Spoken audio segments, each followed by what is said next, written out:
hit the record. Hi, Overrated. Thanks for the Prime.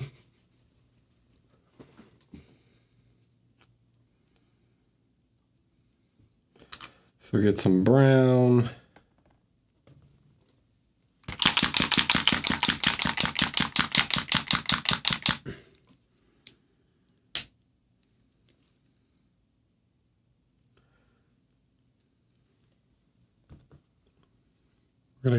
We're gonna go with a little more like tanned skin instead of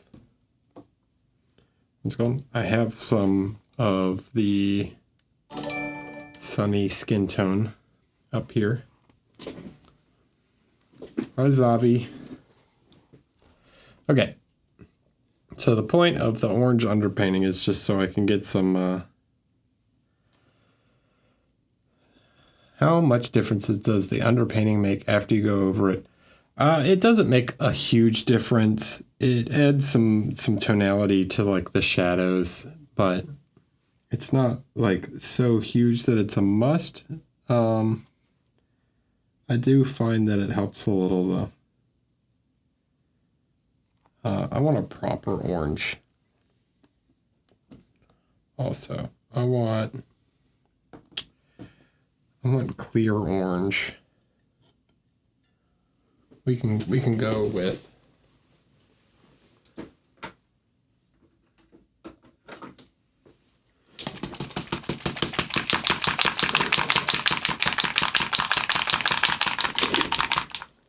yes, I would say it's quite reminiscent of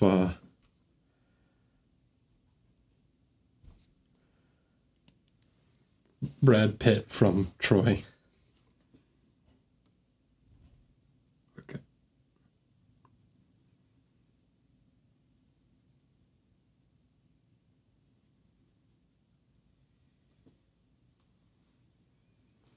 Then we'll grab just a little of this pink to make it a bit lighter in skin tone.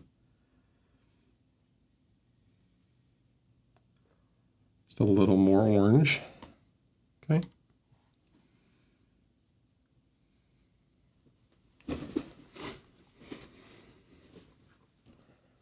All right. So now we need to just get into these shadow areas.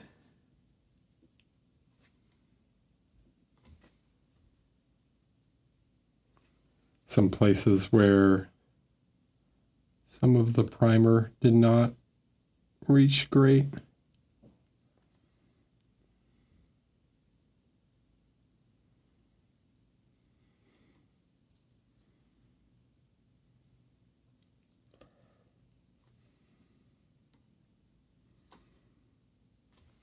You can see like up underneath his jaw.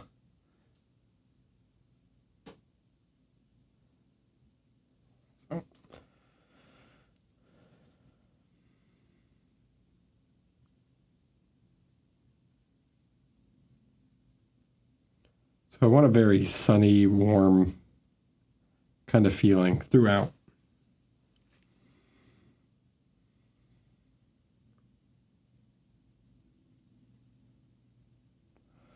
Something a bit deserty.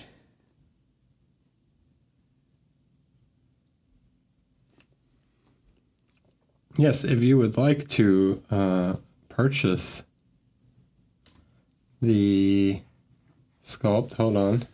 If you would like to get your hands on this figure,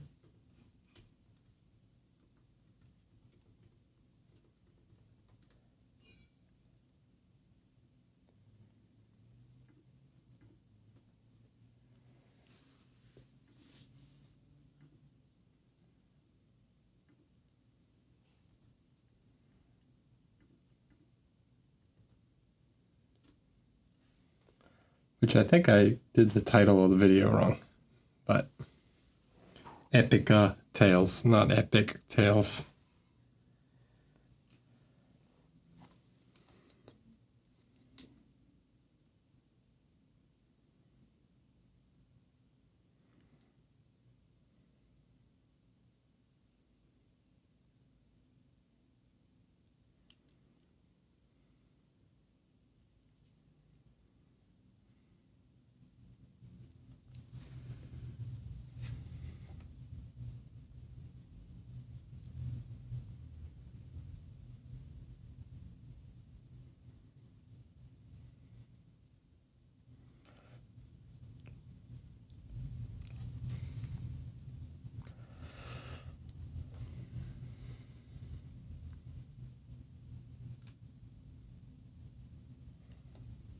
Evening. Hello. Hi, Sean.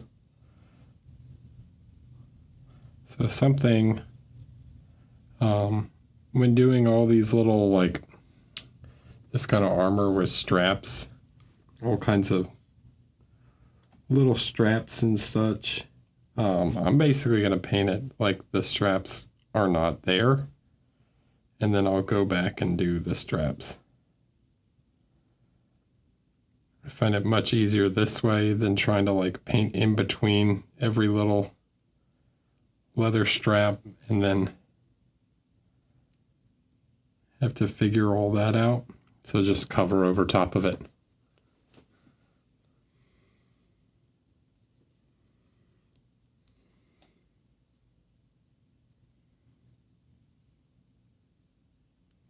I'll fix it in the YouTube video.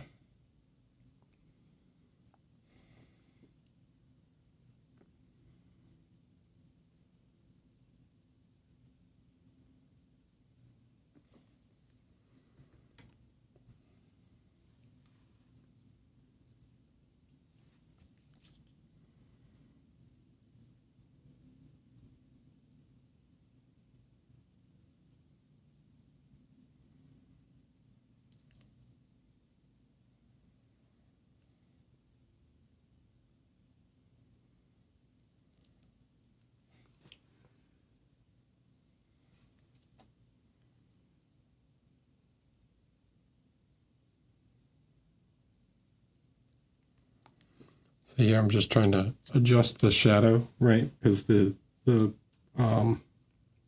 Prime is a little dark. I don't want it to be, there's an ambient amount of light in the scene, right? So I need to adjust some of my shadows.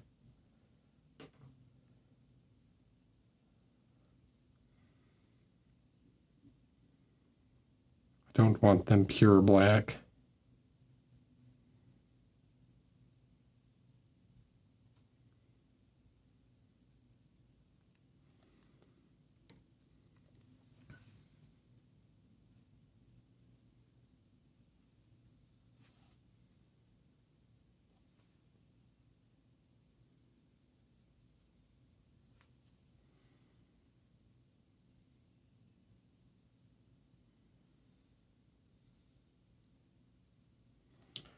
And honestly, most of this arm gets covered by the shield.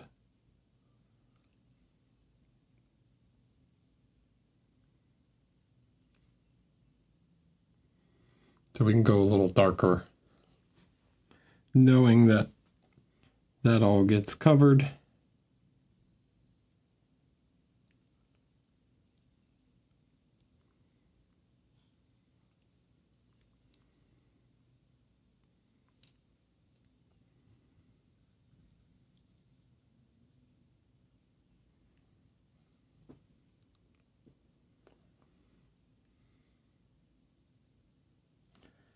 He's got two shield options.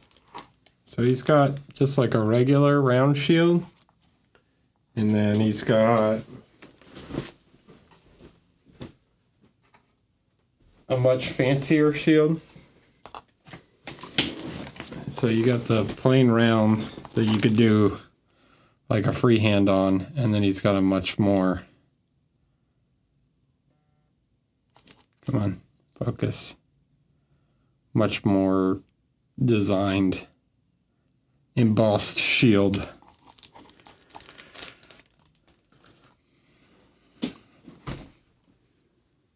And I have not picked yet.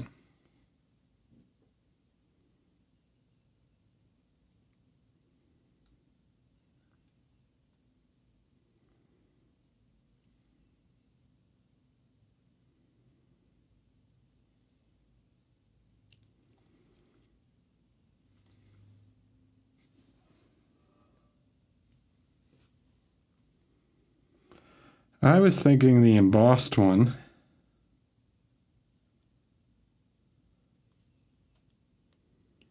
But if chat is really wants me to do the freehand one, I could. So I already did a freehand shield on the dwarf.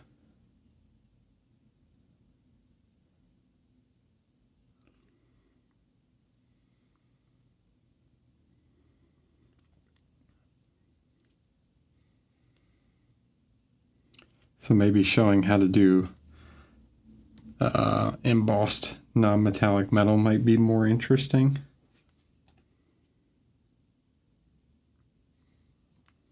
Hi, Dave.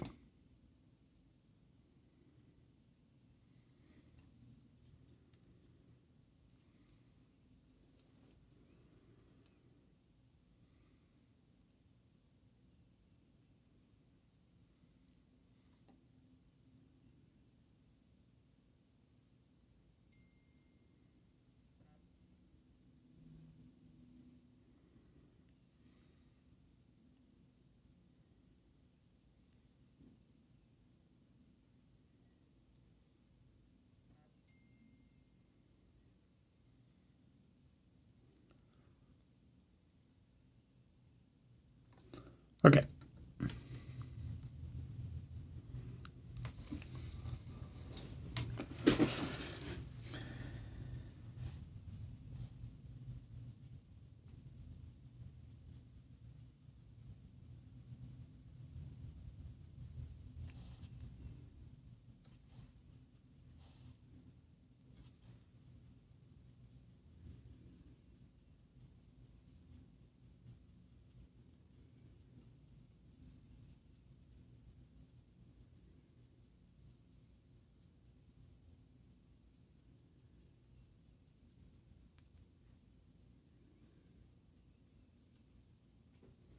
Says you have created a pretty orangish kind of skin tone.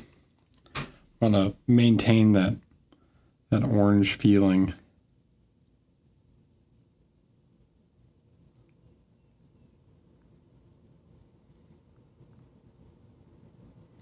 And the lighting direction is like this way. So it's like coming from here, right?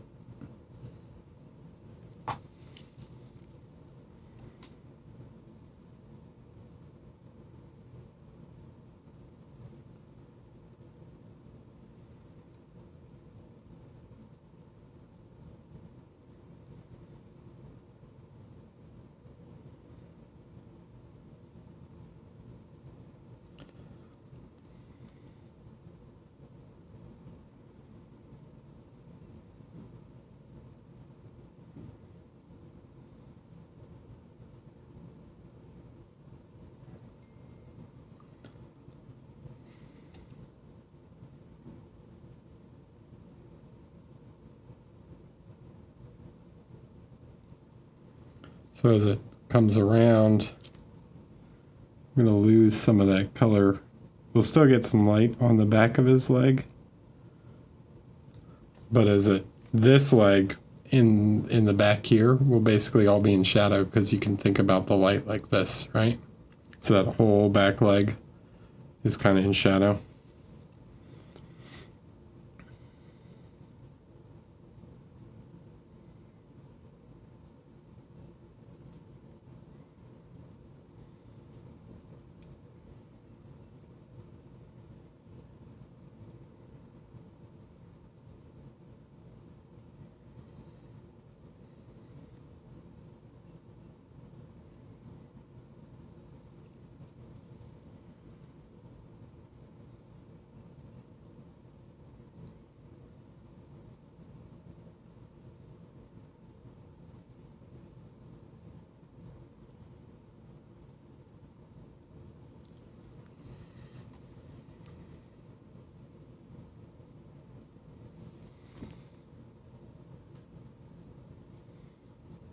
Hi, Reedy.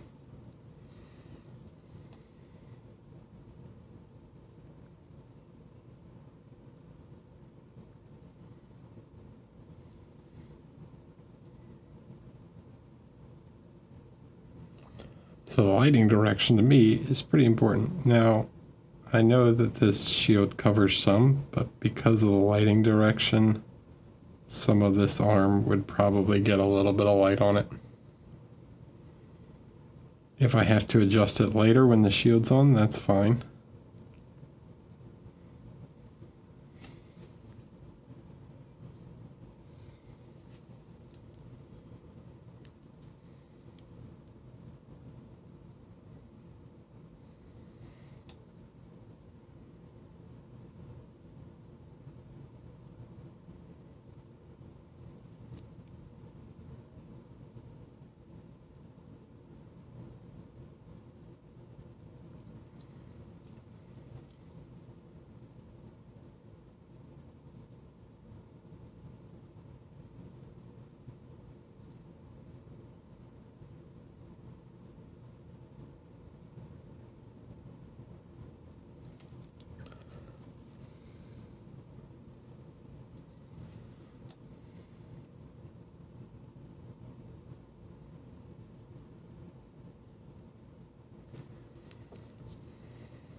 Okay, we're just roughing in the light.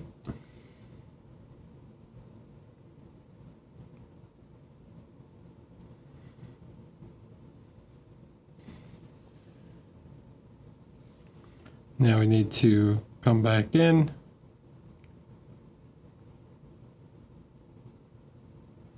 Make some small adjustments.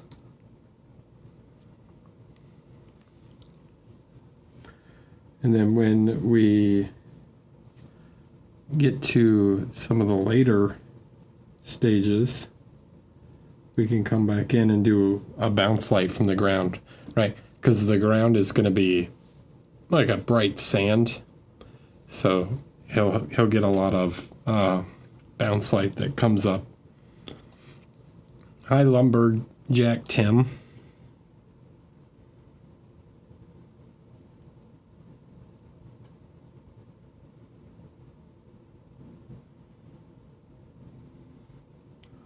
We can make the, to bring back some of that orange environmental color.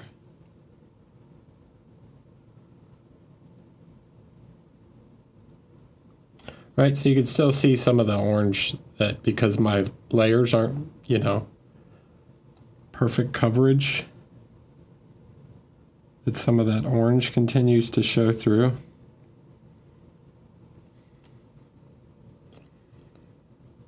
Which is good. That's what I want.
Hi, Mo. What's going on?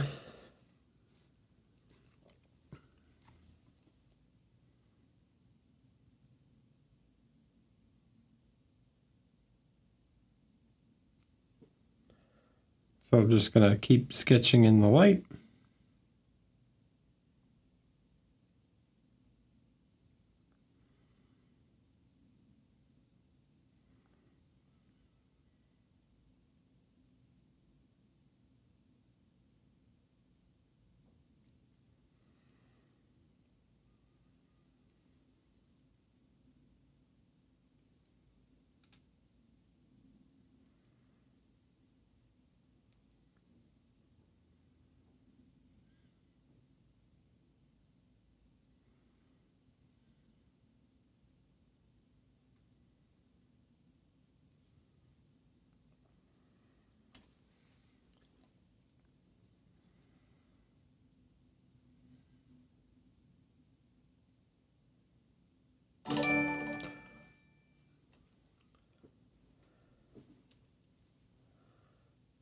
Hey, Paco. Hola.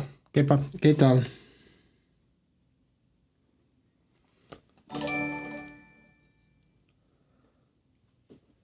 Not even going to try that name. Luzbeld and Bioman. Hola. Next Golden Demon UK? I don't know. Come to the US. Come to Adepticon.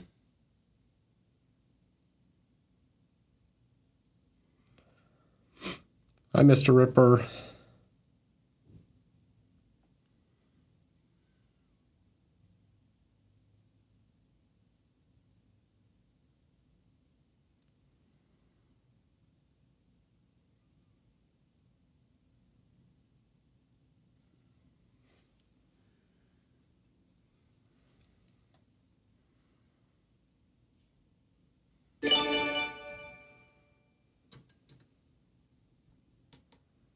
Thanks.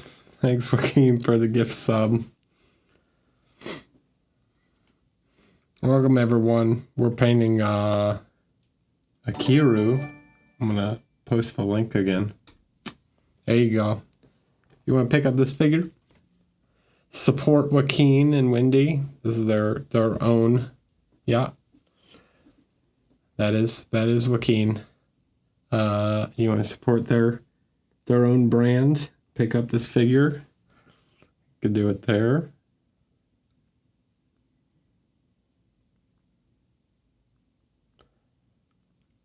The man, the myth, the legend, who never comes to shows.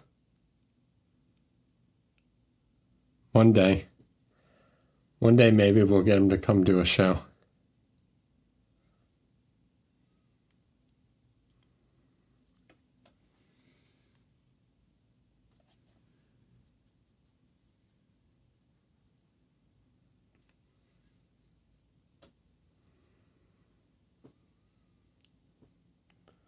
He's definitely Greek inspired.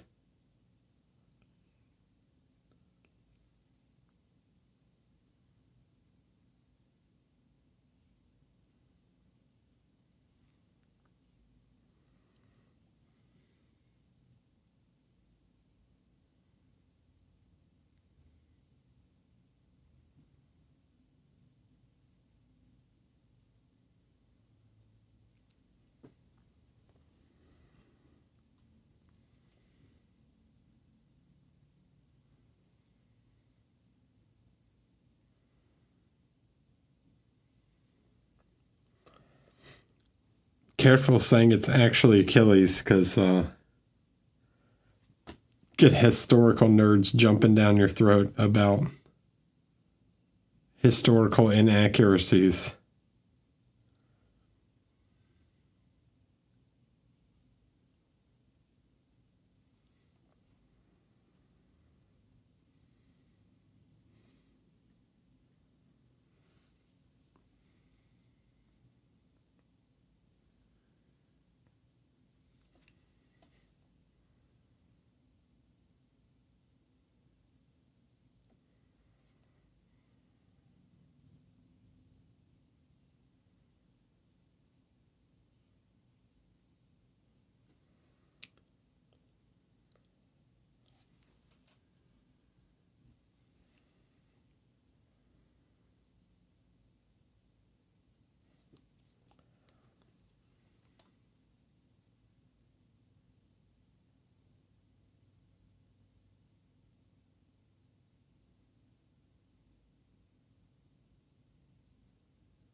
I get Joaquin to go to a show like Free Course. Then he doesn't have to travel very far. You don't have an excuse then.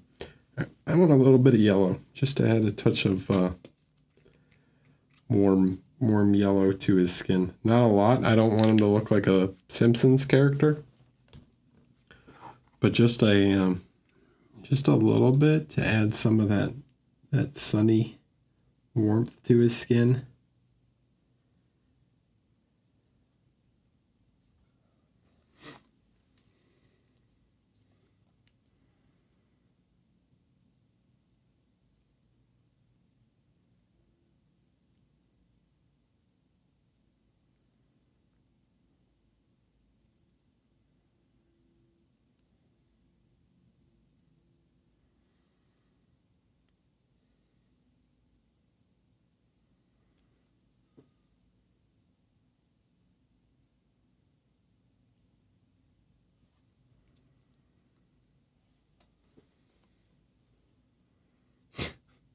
No orcs.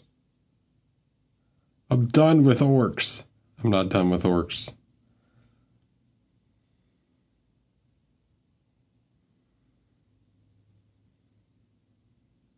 There's always more orcs to paint.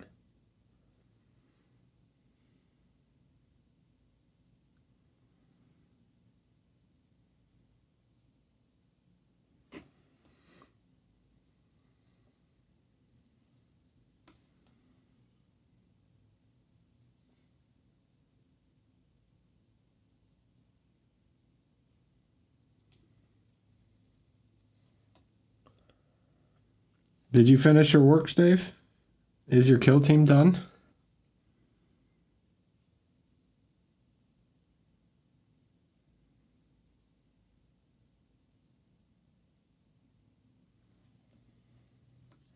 Are they based and ready to go?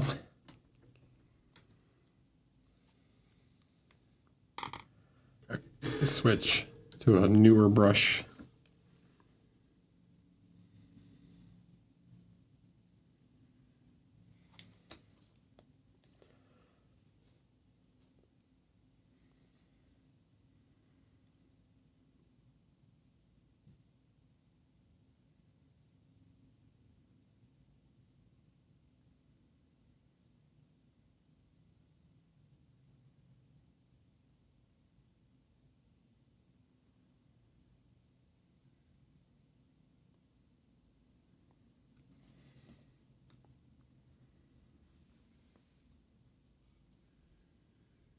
So you can see I'm not trying to blend at this stage.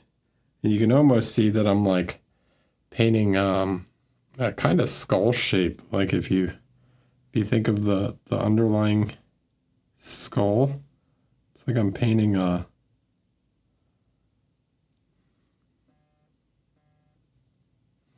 kind of painting the form of the skull.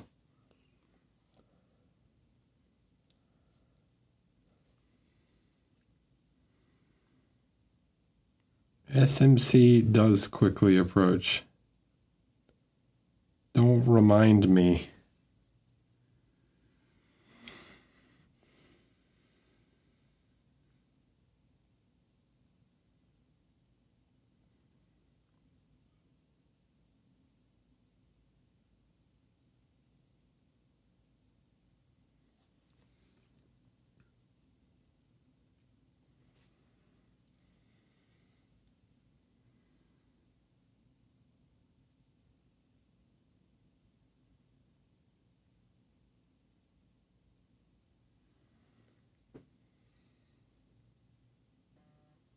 Okay, so you can see now I've got kind of like the rough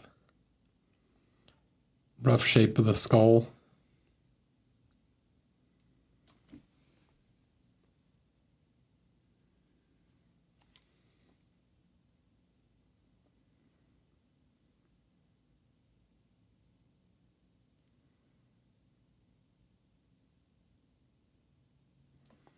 And then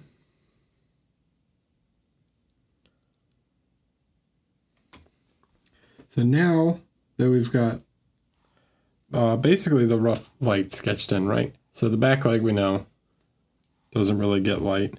We can later decide to add some ambient light to the back, so it would be like a reflected light on the back. But right now we're just focused on the main view. Now we can start grabbing some intermediate tones and a little more watered down. So we want to leave some of the layers, the underlying layers showing through.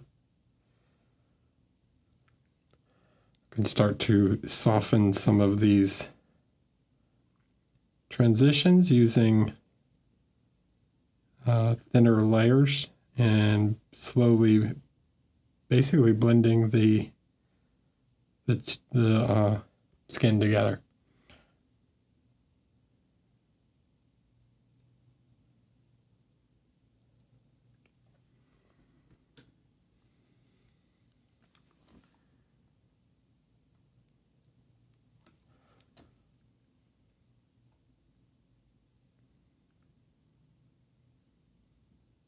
No es una capa base y no es una veladura,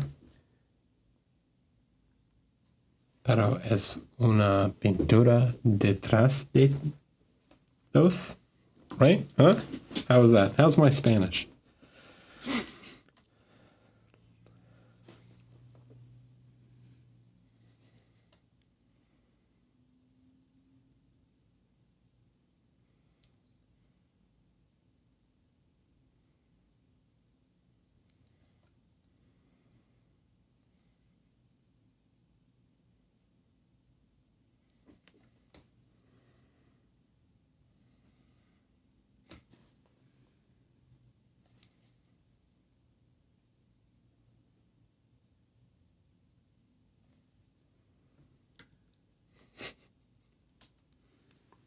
They're just being nice, Dave.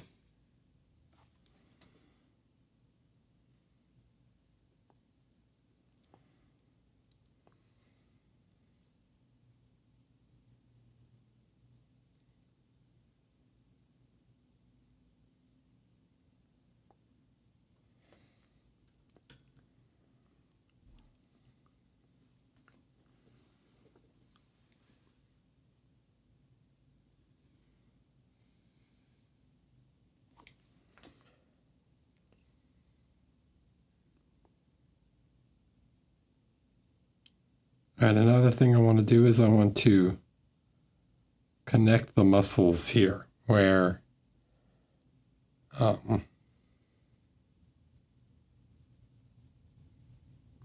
you have two muscle groups.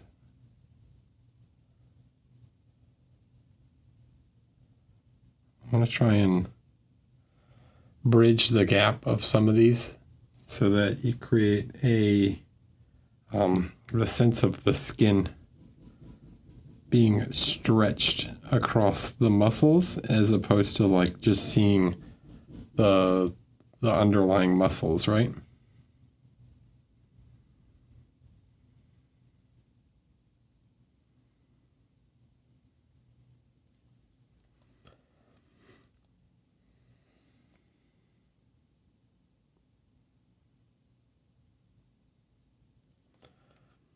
And that skin looks pretty bright right now, but I can come in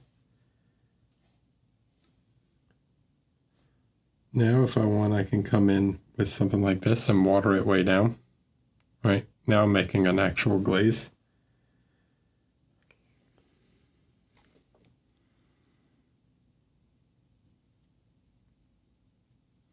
If I'm going for a tanned look, right? And I can kind of tone everything down just a little bit, reintroduce some of that orange, soften everything, and then I can re-highlight in smaller areas where I need to push the skin.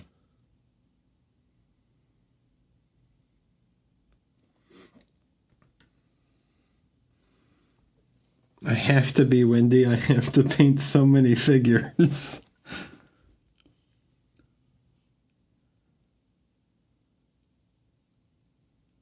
I could say the same thing about Joaquin. He sculpts so many figures a month.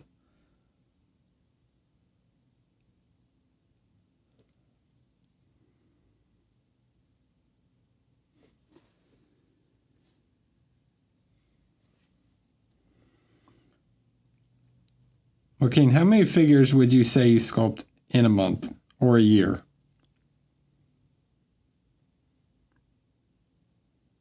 $50?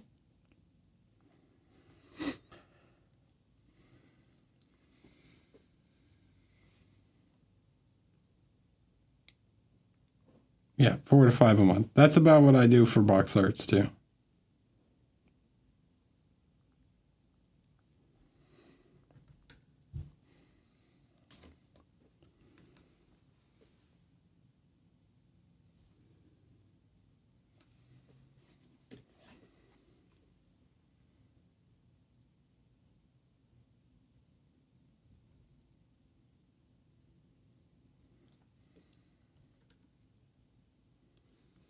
Okay, now I'm going to grab just a little bit of this red I've got up here. This is just the cavalry brown. I use it all the time.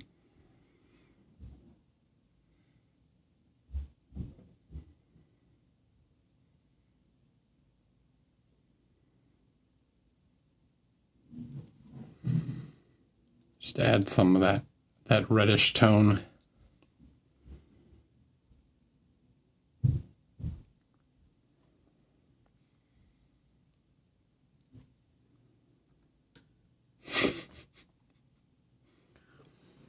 You're gonna make me paint all kinds of OSL. Just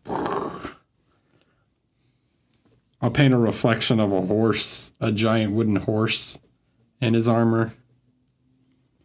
Do I use inks? I do use inks sometimes. Not a ton.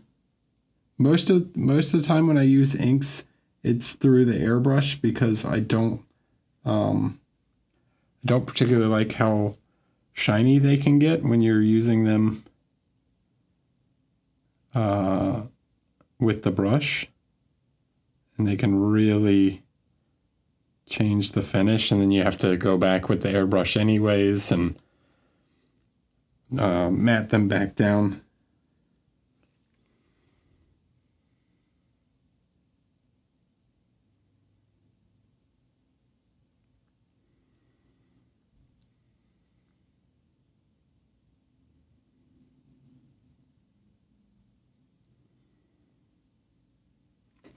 By the way, Joaquin, did you beat Bolt Gun?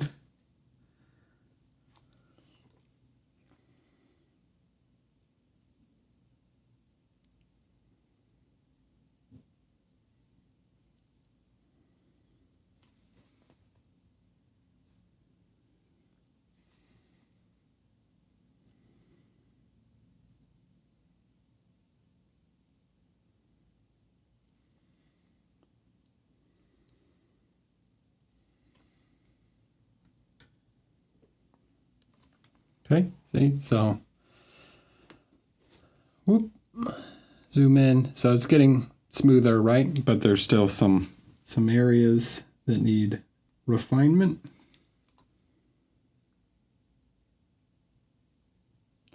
Important thing here is I want to really create this definition between the muscles and kind of soften some of this out. I don't know how to say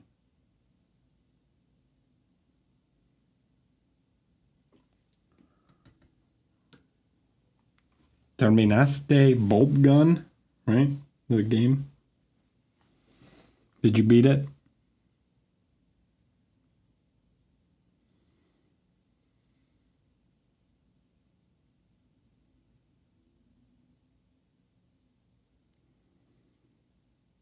Did you win? How would you say that in Spanish, Dave?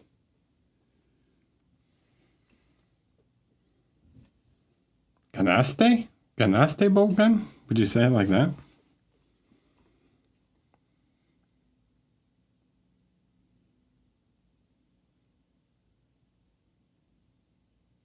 Or if you wanted to ask if someone beat a game in Spanish, how would you word that? Completar. Terminar. Or ganar. Like, did you win?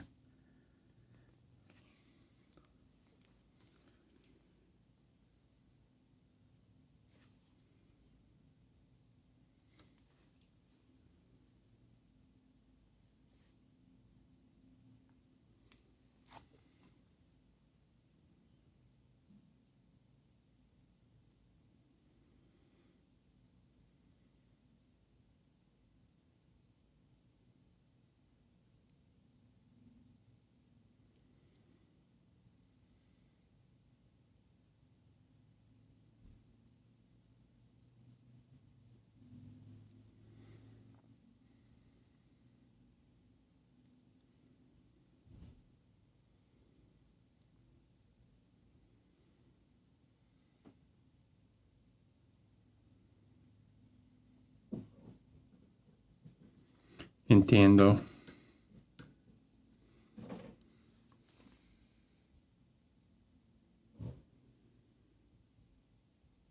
¿Qué me vas a contar? I know that one.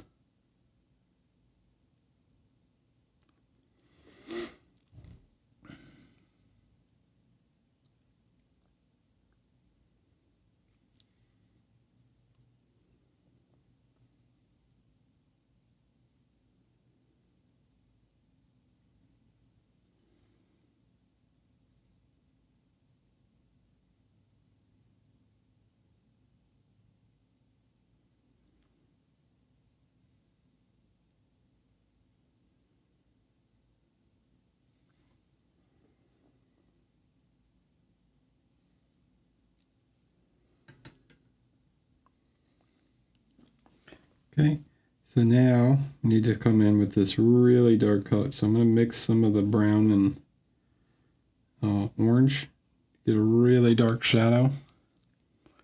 Start to reintroduce some of these really heavy shadows.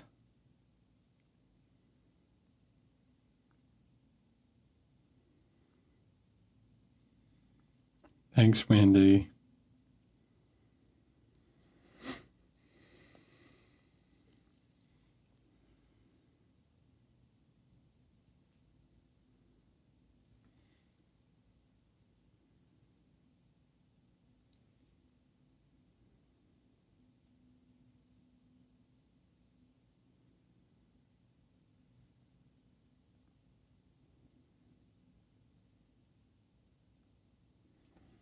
Okay.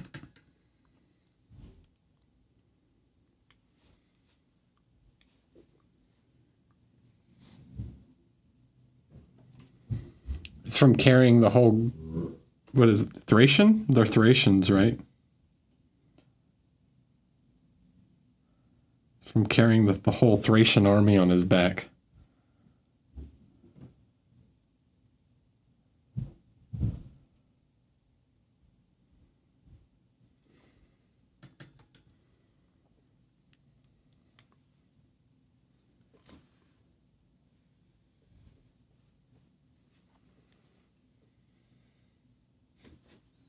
I don't know if that pun makes sense.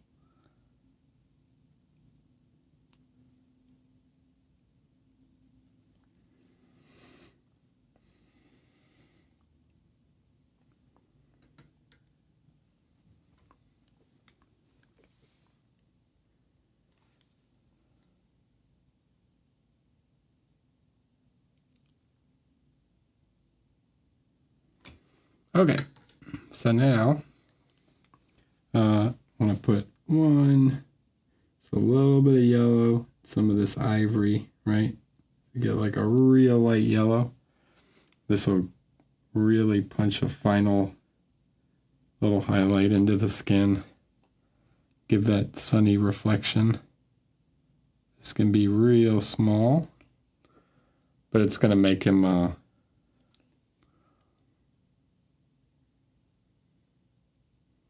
make his skin look a little shiny.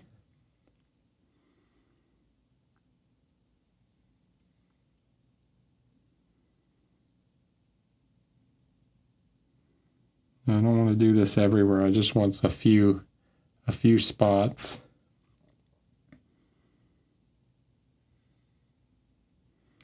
This is that specular highlight just to make him, make him look a little sweaty.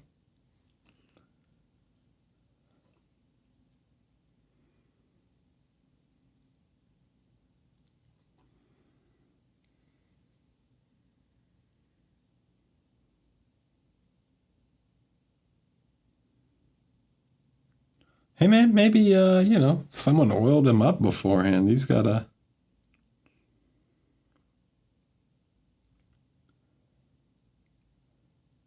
applied some oil to him before the battle.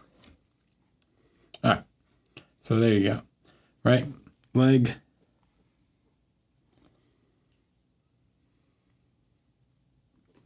One kind of leg done.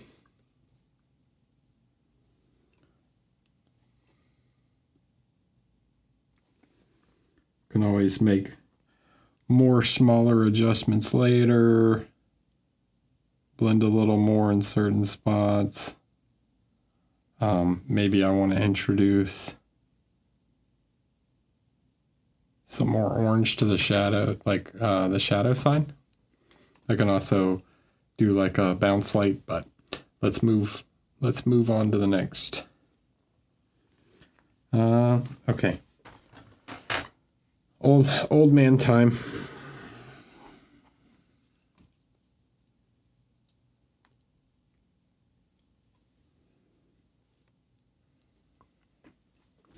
Make sure I'm on camera.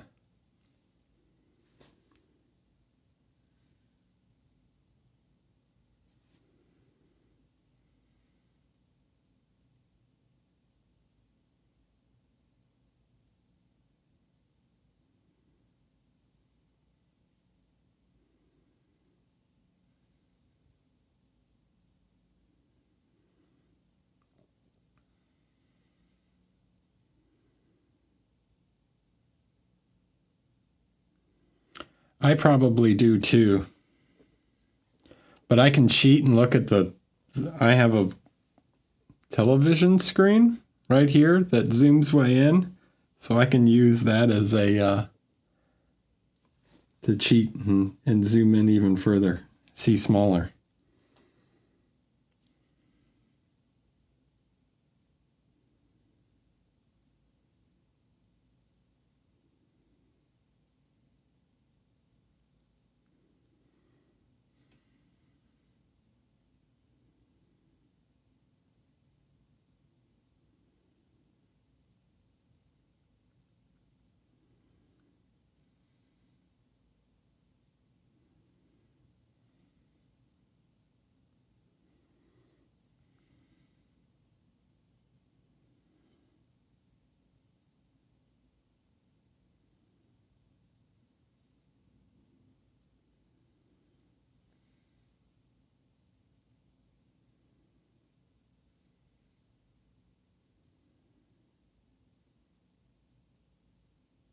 All right, we don't want him to have like super deep shadows under his eyelids because that'll make him look kind of tired or old. So I'm going to go ahead and just like cover the eyelids, and then I'll come back when I go to do the highlights. I can creep up to the eyelids and refix the highlights. But this way he won't look like a tired old man.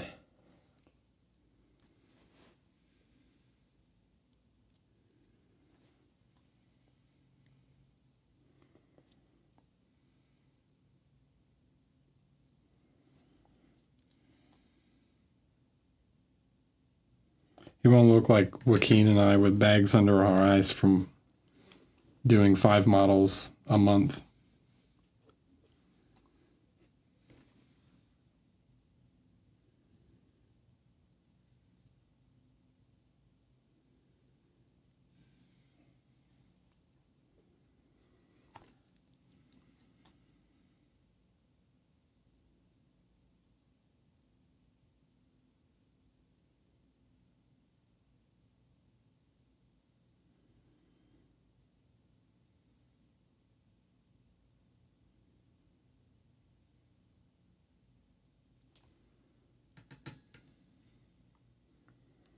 Ciao, Vincenzo.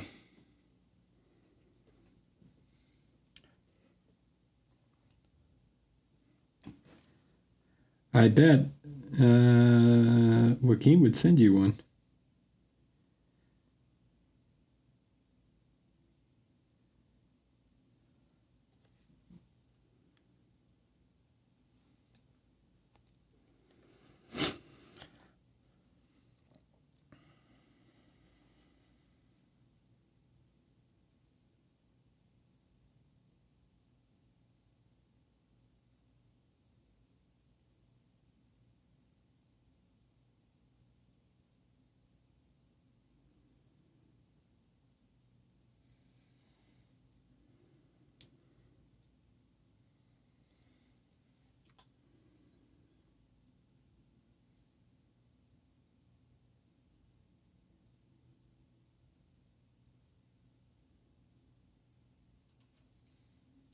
Okay, see, so.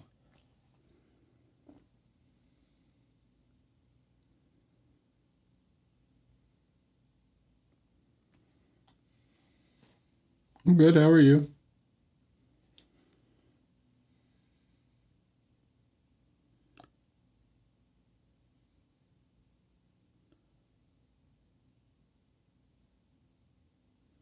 So I start to push a little there.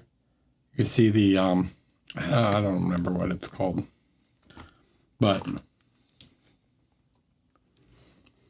there's like this kind of fold right here, right?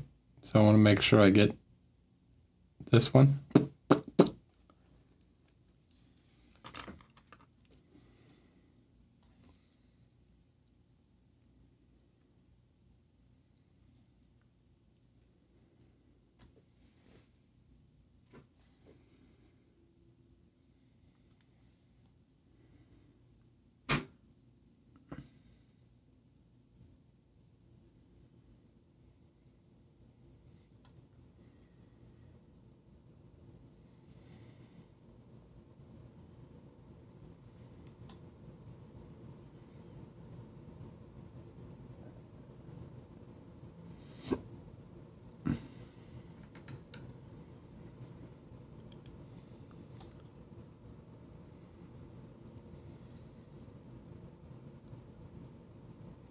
Okay, now we're going to apply a glaze.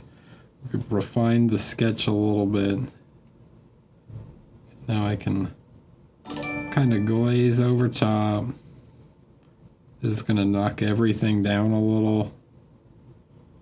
Help unify some of the work we've done. Blend a little. And then we can re-push some of the lights. Thanks, bud. Appreciate it.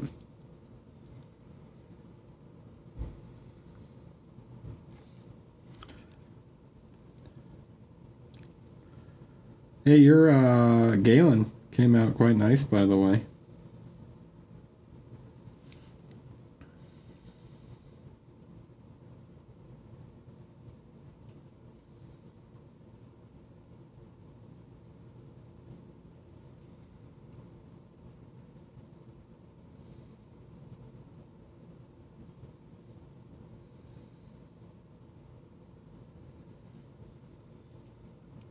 I told you it was tough. Come on. There you go. Next top is... Yeah, I saw. I don't know why I was doing that.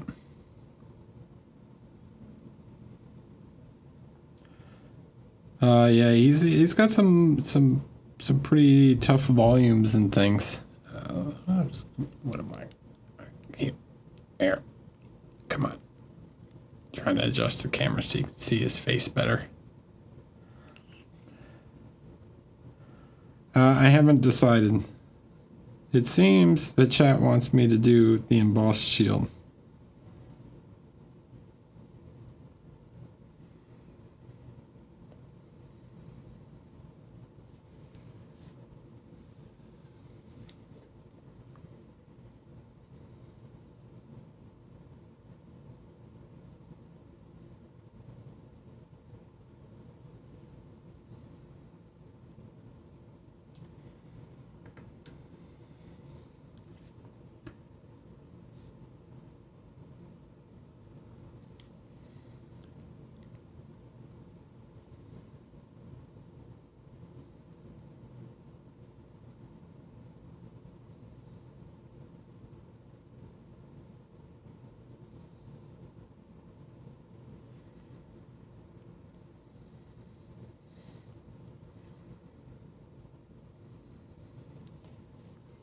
And I'm okay with that idea. I like the embossed one. I think it's pretty cool.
Is it a box art?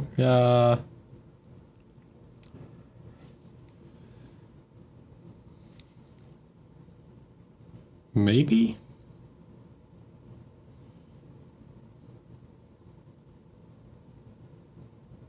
I am painting it, and if Joaquin wants to put it on the box, or Wendy, if they want to put it on the box, they're welcome to.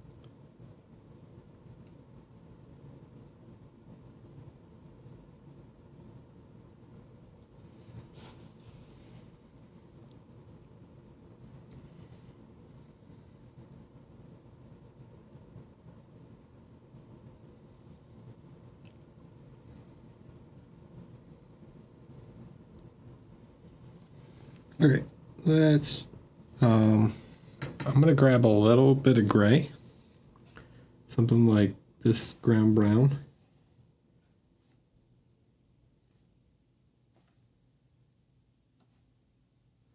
It's slightly more desaturated.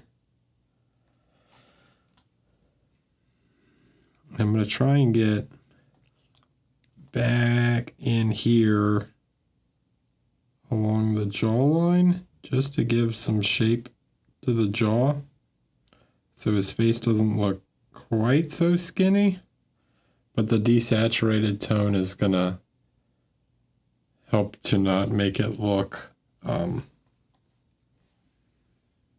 like it's in proper light.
Vincenzo just wants to paint all of the figures I paint.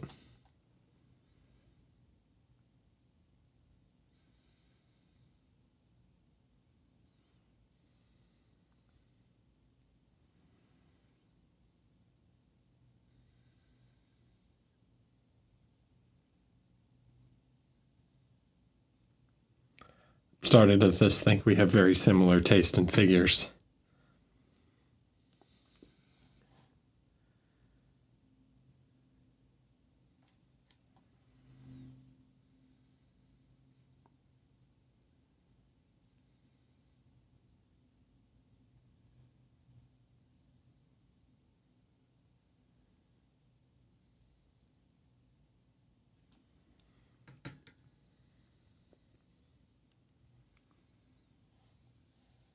Okay.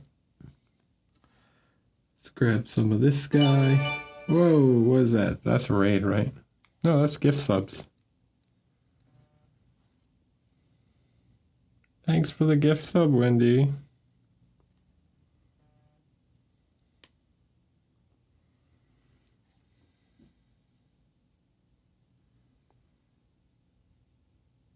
Muchas gracias.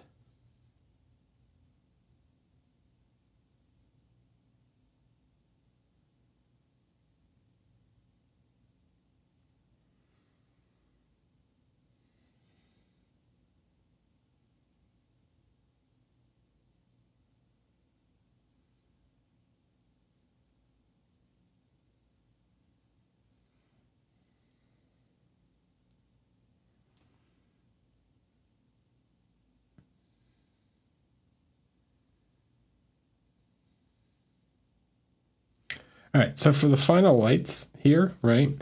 So we got to think that the light is coming from straight on, right? Straight on for him.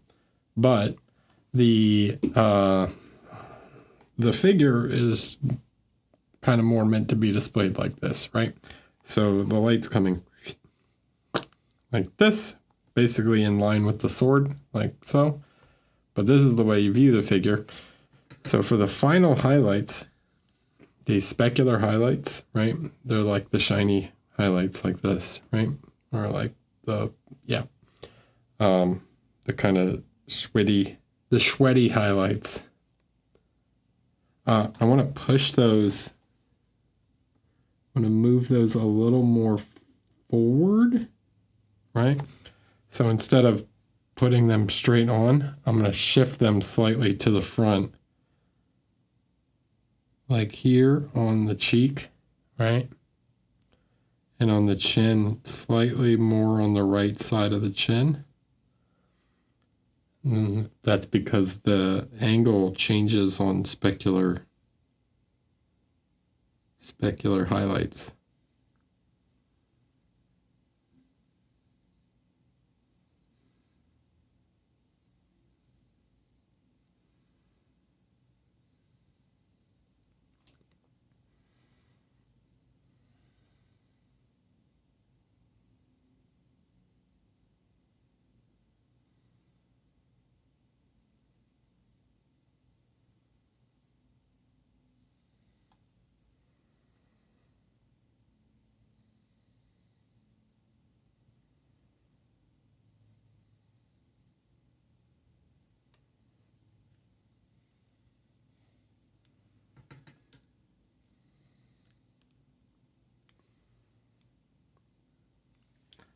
Now, one more little adjustment to make him not look too gaunt.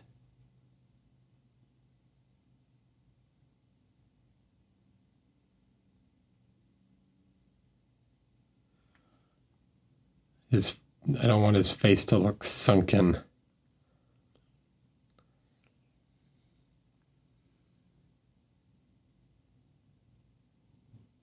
Right. He's got strong cheekbones, but I don't want him to look sickly.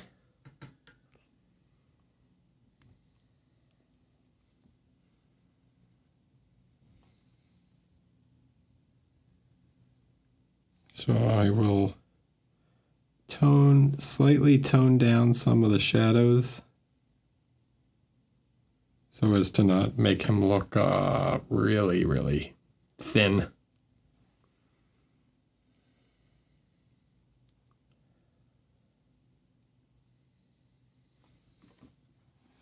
I'm going to grab just a touch of red.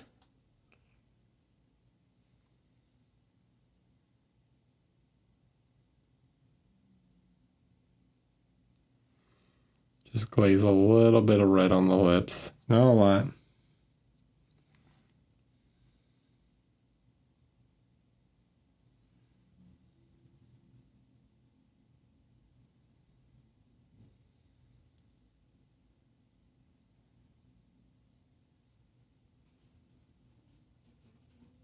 Just a small amount in the cheeks.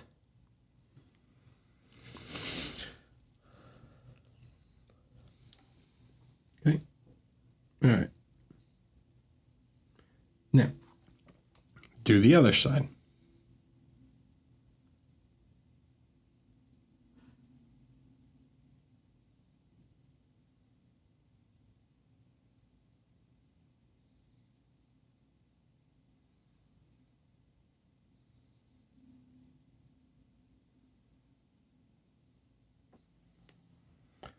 And I'll be honest, I think his eyes are too small for me to paint on camera. I'm going to have to look at them from like 3 inches from my face to paint them properly. So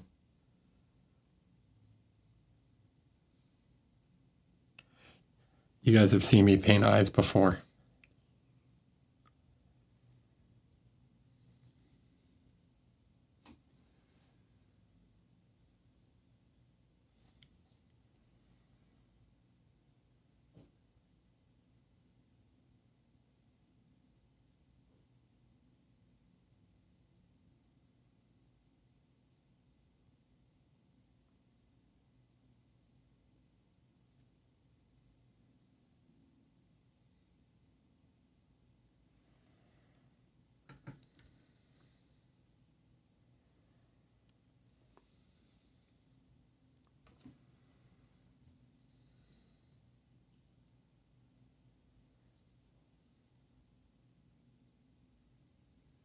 I'm not painting a wooden horse. Yeah, it's not happening.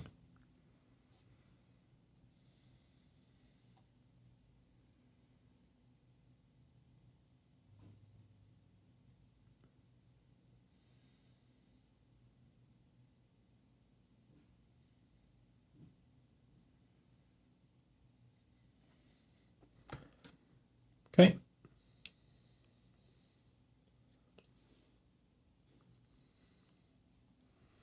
I can compare.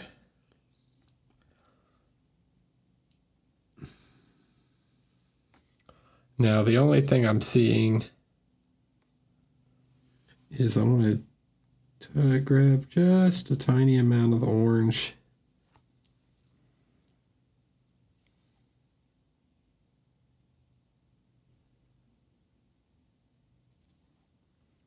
Reintroduce just a little bit of that just to get that environmental ambience back in.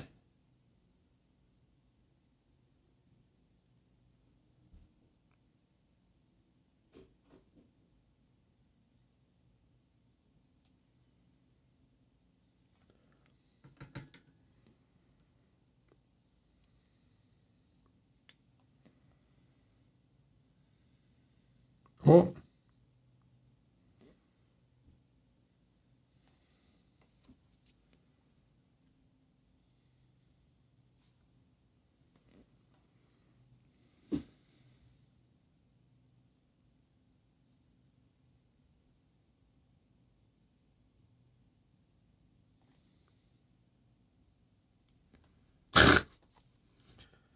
There's nowhere to put, well, I guess you could put it on his back.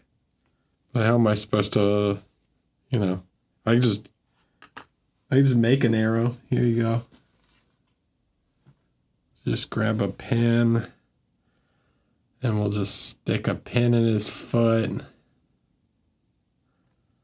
Let me just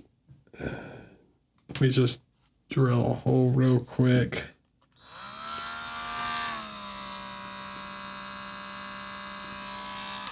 Kidding.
You don't think that was a good idea?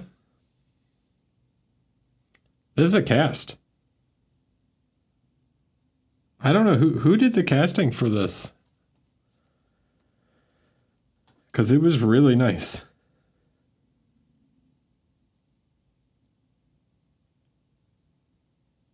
Is it Cyprian?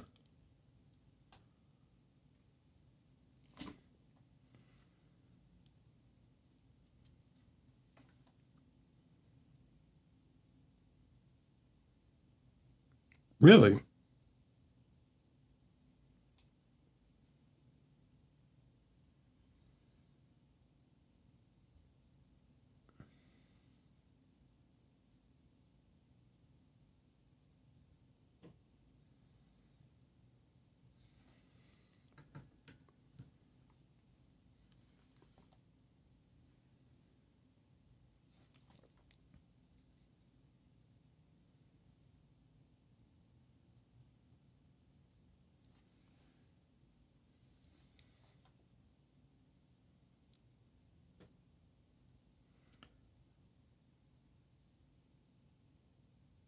This one was really good, yeah.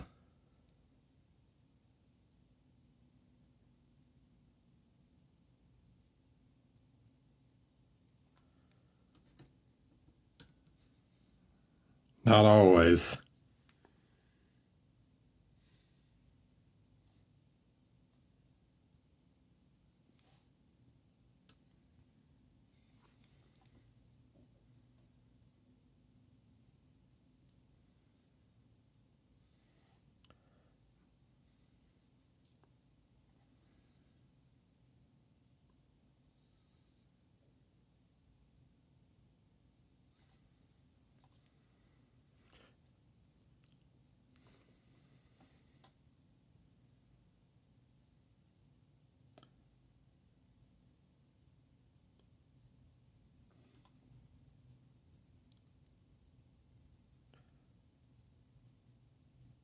Anybody, I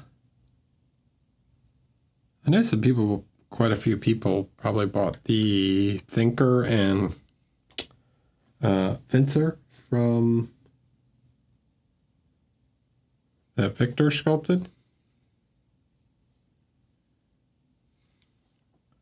I assume those are, I haven't heard any complaints about those, so maybe they are getting better.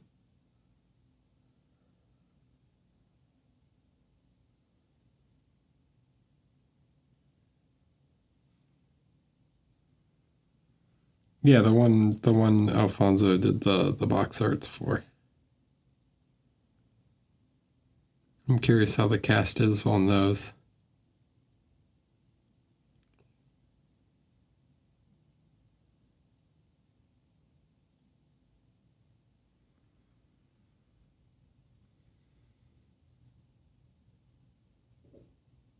Well, there you go.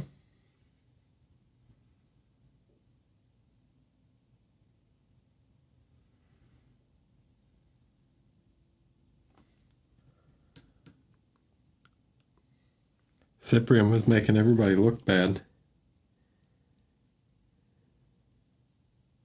By comparison.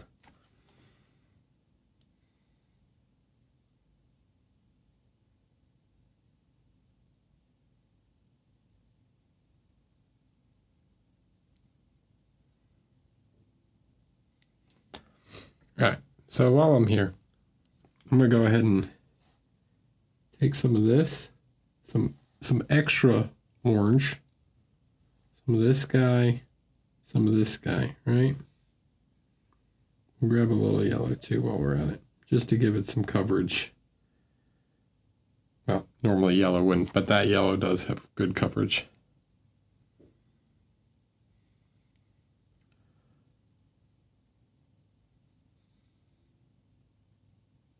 Don't tell me that, because I got asked the other day to paint a figure for them. They didn't say what.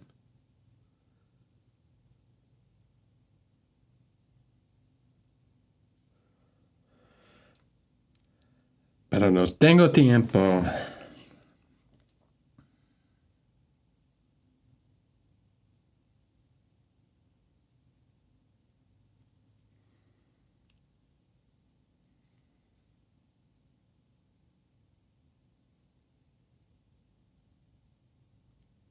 See? So I placed a highlight on the bottom, or a light on the bottom. This to be like the reflected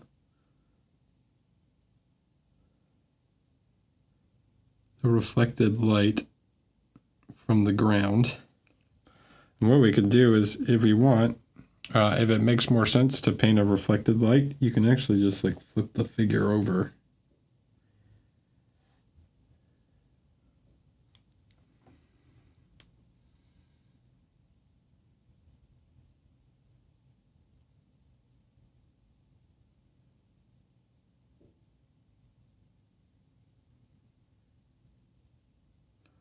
Right, we do the same process that we did from above, except now paint it the figure upside down.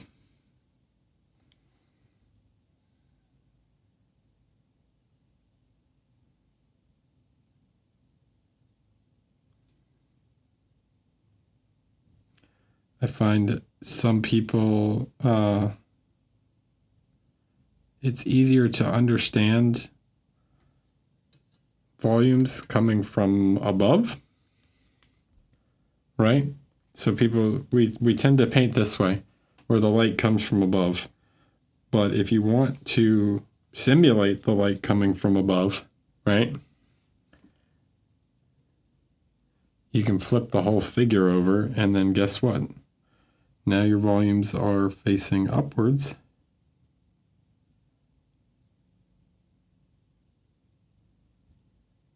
So you can paint ground reflections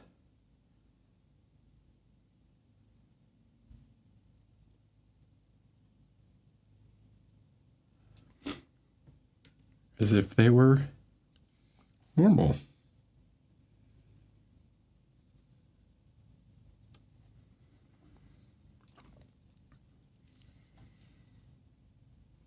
That's one way to do it. The other way is to just paint them in.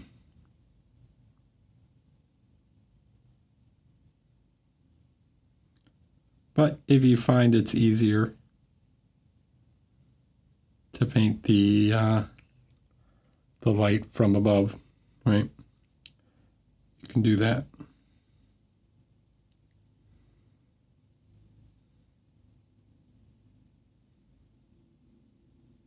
Right, so what we're doing here is light, right? Light comes down, hits the ground, bounces back up.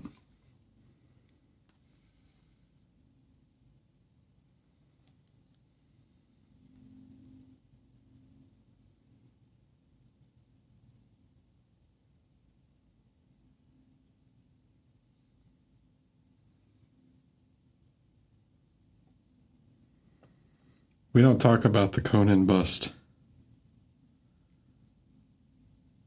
And it wasn't Conan, it was the Sumerian. You know, a real place.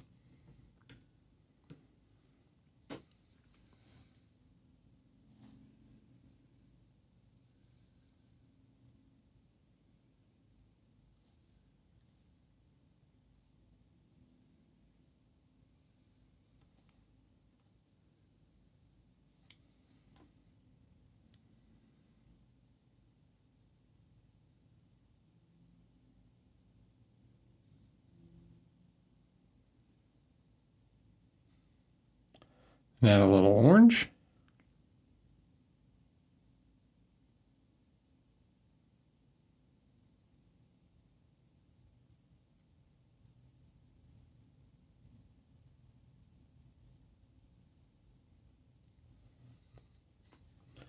Yeah.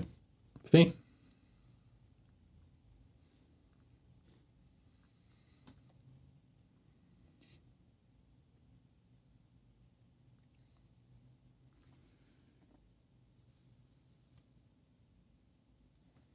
You get some of that reflected light from below.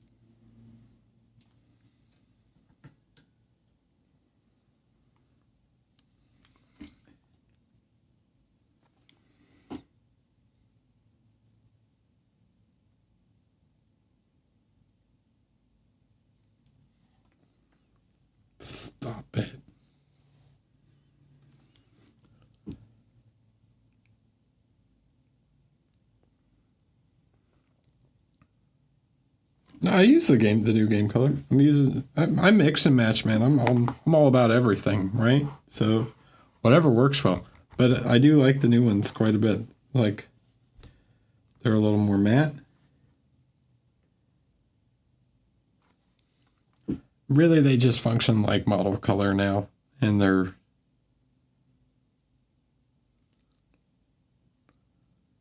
just with different tones.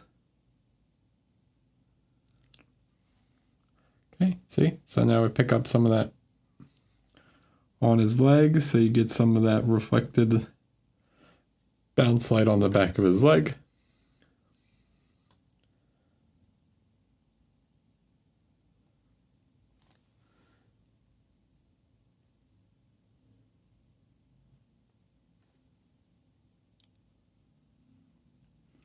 Really? Of all places, you can't find a shop in Spain that carries them?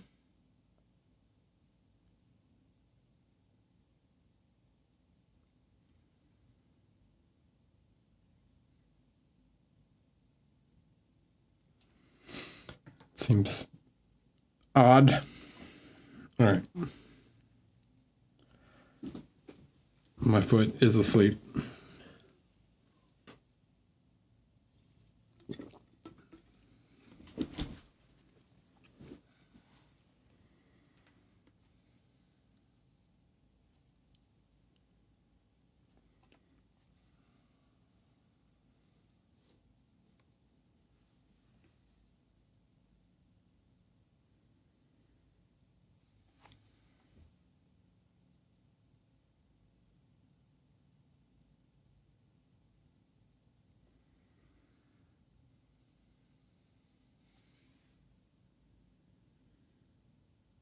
How did you piss off Angel?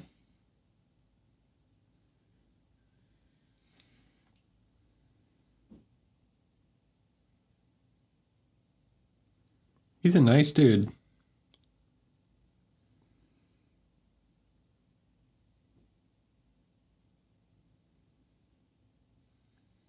You know what? I don't want to know.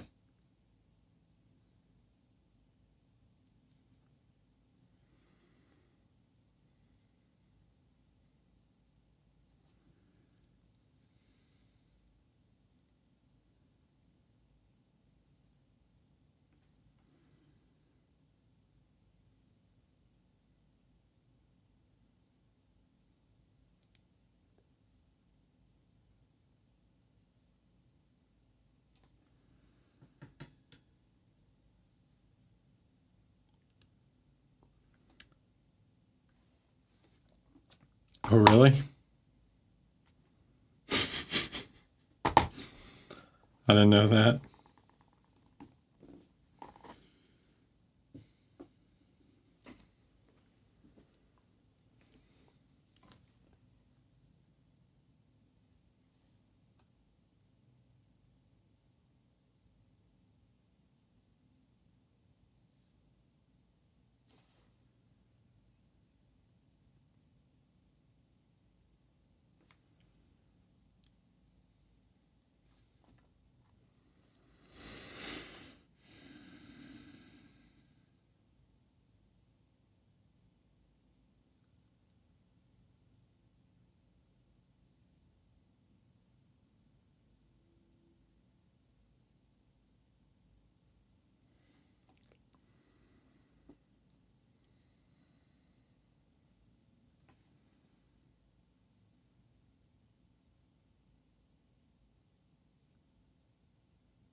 Do I want to give him... All right, so let's look.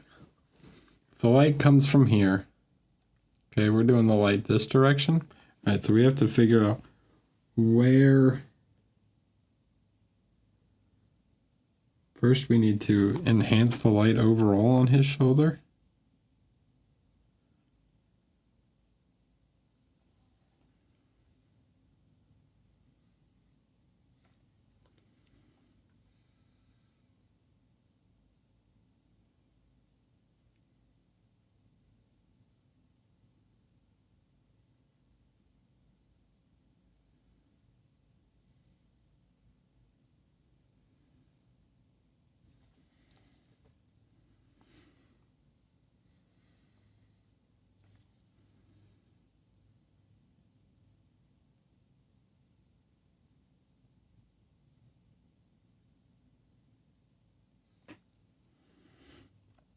Right? Something like that. We really want to look at the kind of angle. So then we can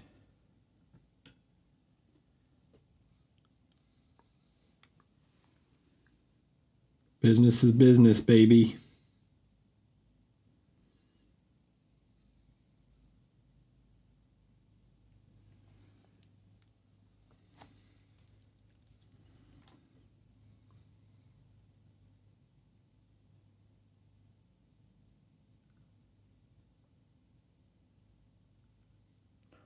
Okay, see what I'm doing?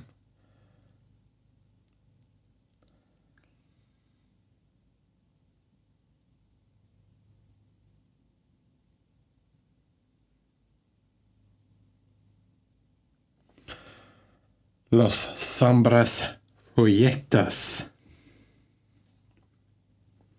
Any tips for easy blending?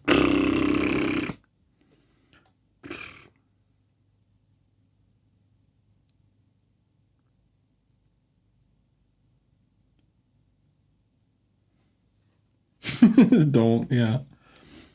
No, I mean, I blend, honestly, try out different, my thing, when anyone asks me about, like, how do you blend, my recommendation is to try out a lot of different techniques and see which one works best for you, right?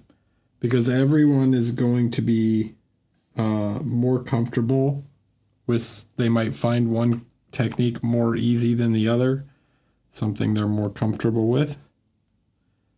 So generally I recommend that. So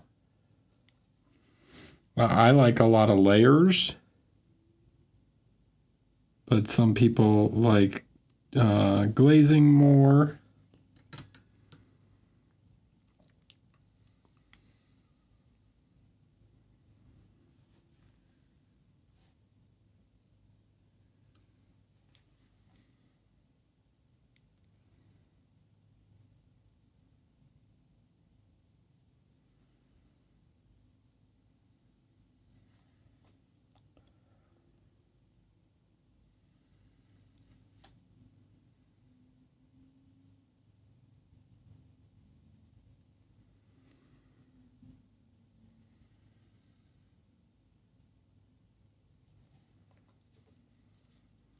I do a bit of combination of both,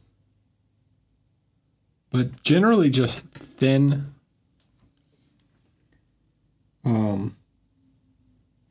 thin patches, right? So if you use a wet palette, right, you can always find a tone, and this requires the ability to color match pretty well. But if your paints are kind of thin, right, I can go over top and it's going to show the layer underneath, right? I'm going to push forward a little bit. I'm done painting the face. It's going to show some of the layer underneath, and then I can push the paint in the direction I want, right? Kind of like you would a glaze. So I'm pushing towards the light, where if I had a dark color like this brown, I would start up at the top, right, and pull down. So I'm pulling away and then lifting lifting the brush in the shadows.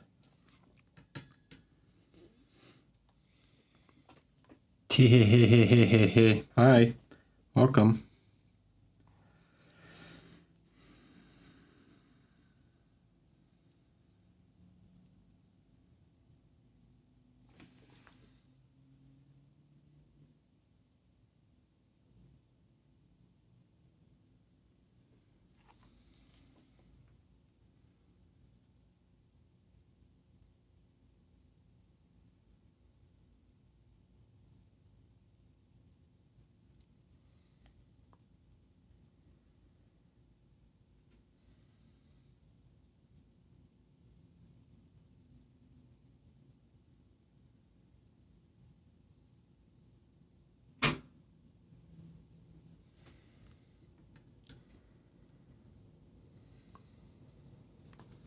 Okay.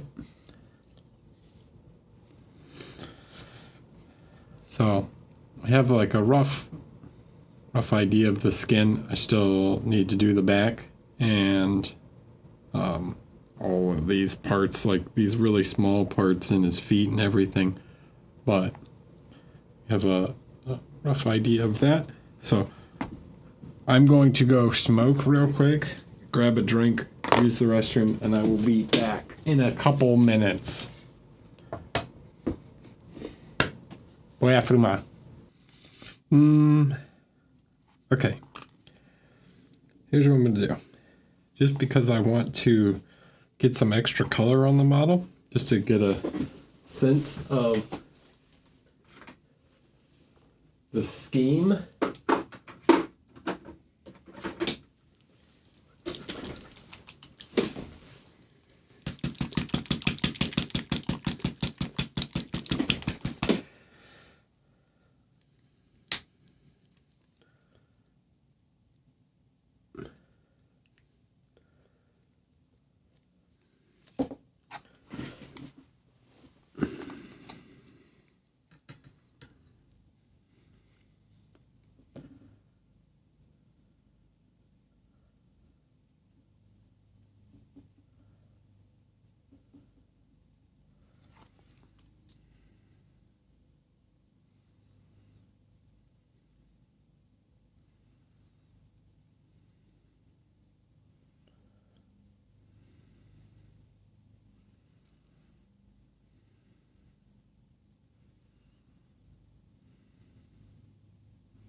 This is why we zenithal and undercoat. See? So you can see the red is not perfectly opaque. So it still shows some of the shadows underneath.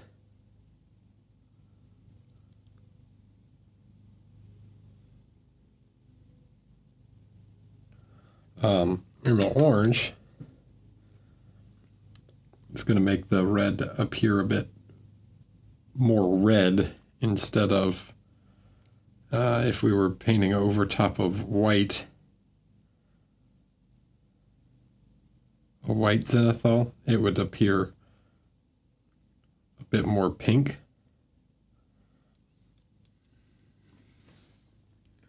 I'll grab a little bit of brown.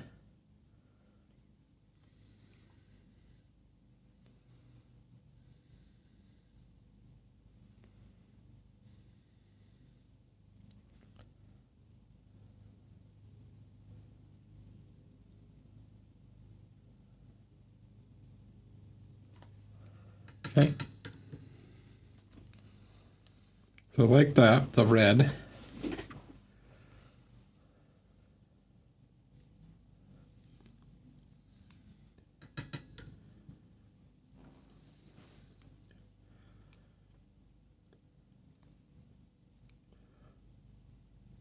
For his hair,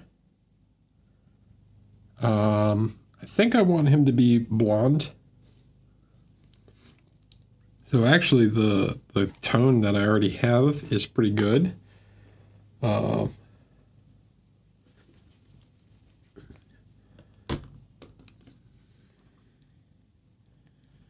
just going to grab something like this.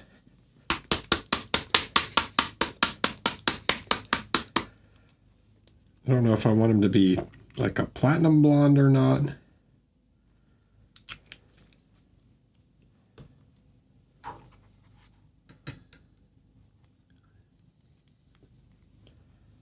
I should probably, well, I'm just going to base coat.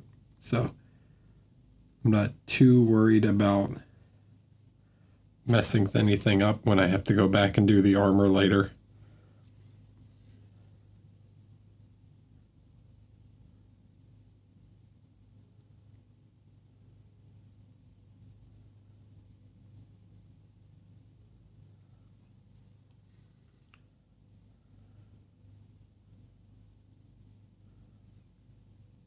You know, the Greeks are very famous for being light-haired.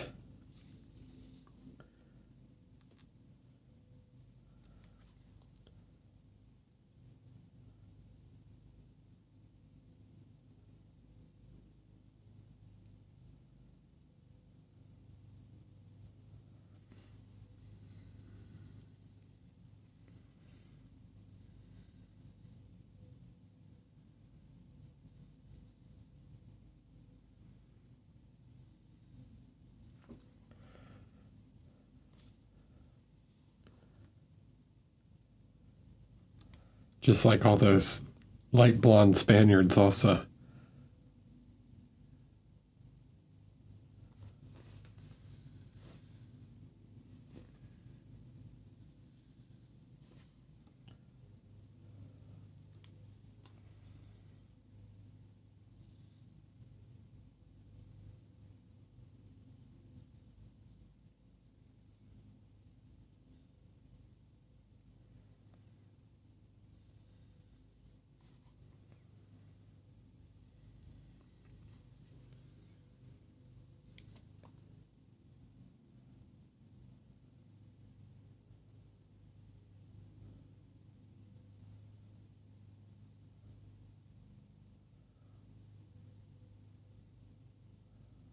Was it that movie? Who was it? It was Alexander the Great. It was, what is his name? The actor that played him.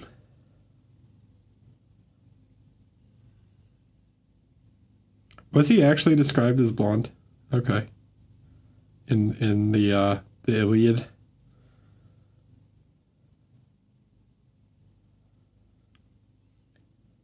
Every depiction I see of him, he has blonde hair.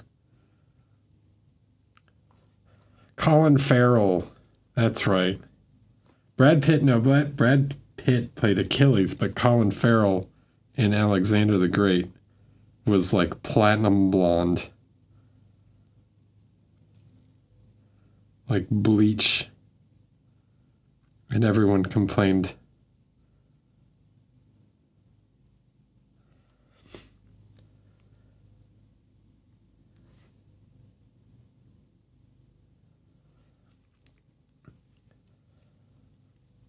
I don't think so. I think that movie was generally considered not very good.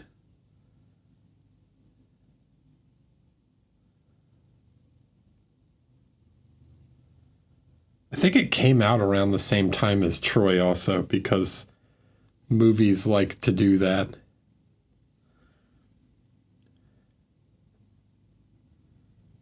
Hollywood loves to make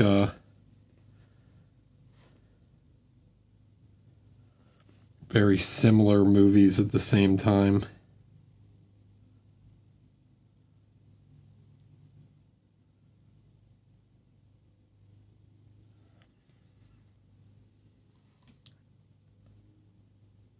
Alexander the Great. They were both 2004. Okay. Yeah.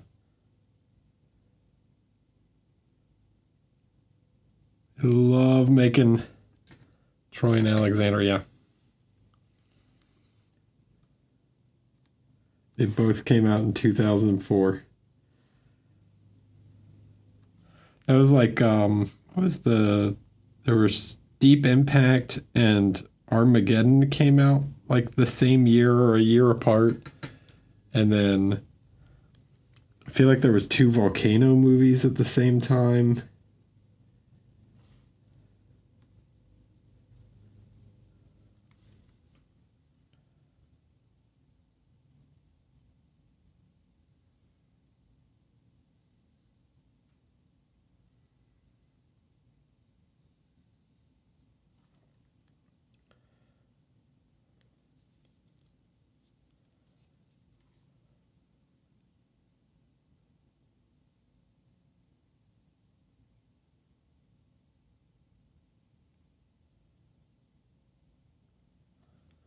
There was the one with Pierce Brosnan, Dante's Inferno? Dante's Peak?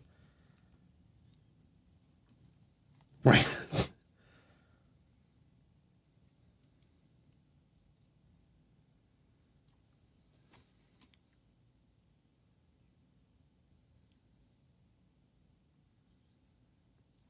It's like somebody's just like, hey, this studio's doing this.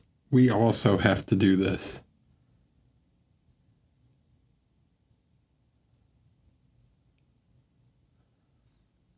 They're making an animated bug movie. We got to make an animated bug movie too.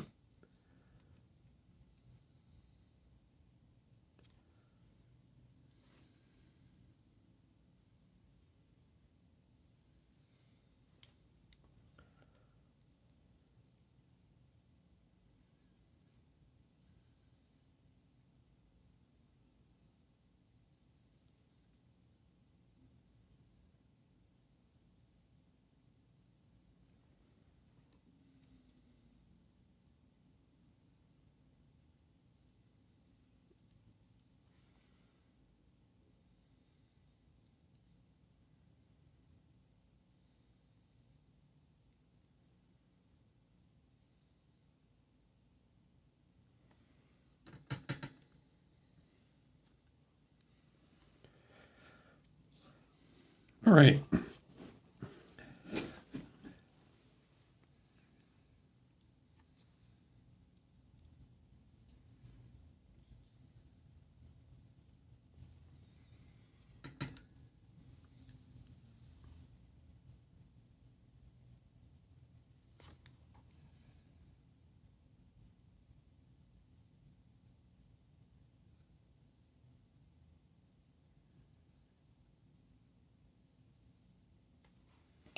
I'm not going to paint the sword right now. I'm just painting it. I'm just blacking it in to get a more sense of idea of the overall colors.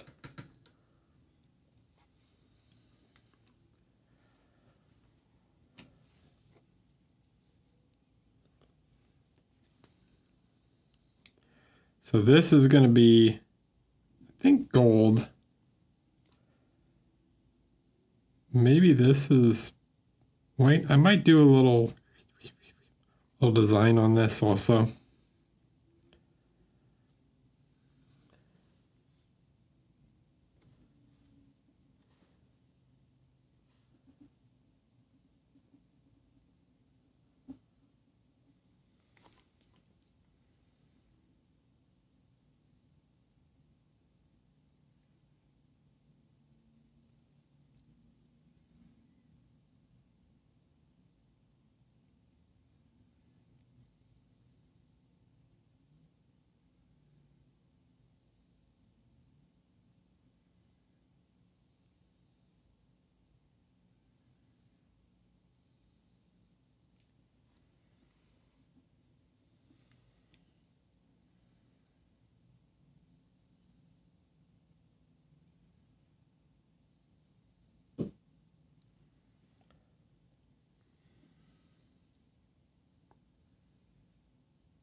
Thanks, Dave.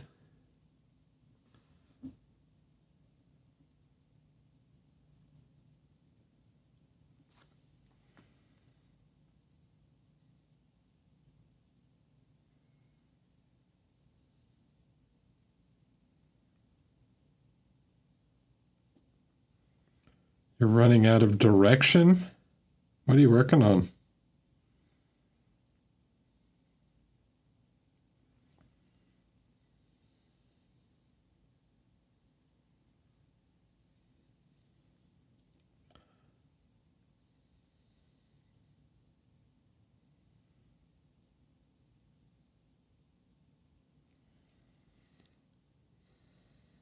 Cool.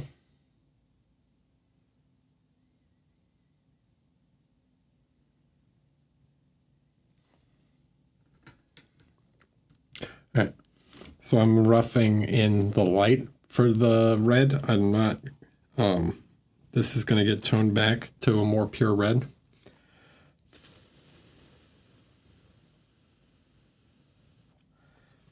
Because it's very easy to get it looking kind of pinkish.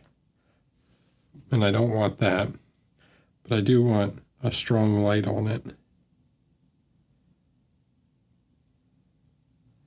So these final lights up here will be quite bright, but when I glaze back over top of it with red, it'll help kind of unify it, and then I'll reestablish the lights just like I did with the skin.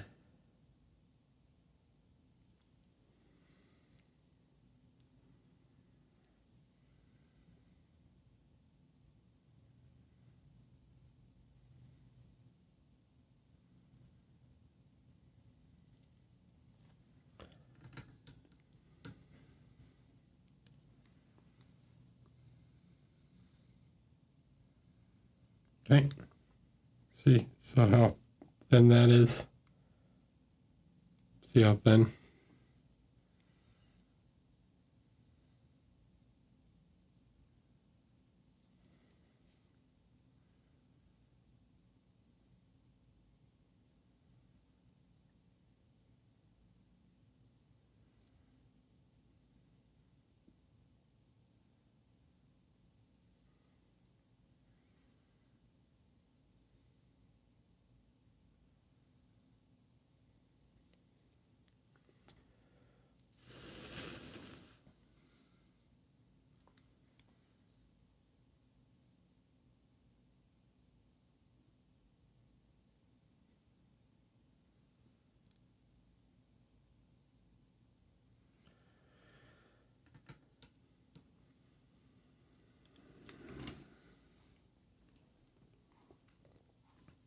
What kind of colors are you using? This is why I say always pull towards the, whatever color you're using. Cuando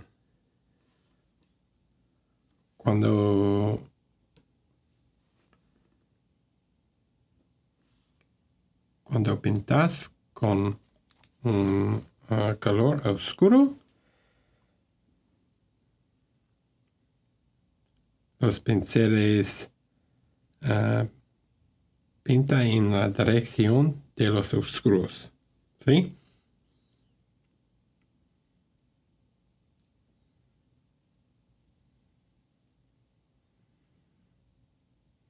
Lift. Pinceladas, that's right. Pinceladas, those brush strokes.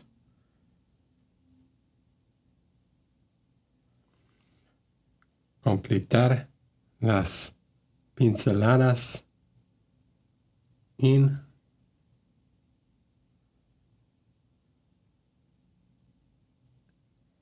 el color, right? So you finish the brush stroke in the color, in the area where you have that color already.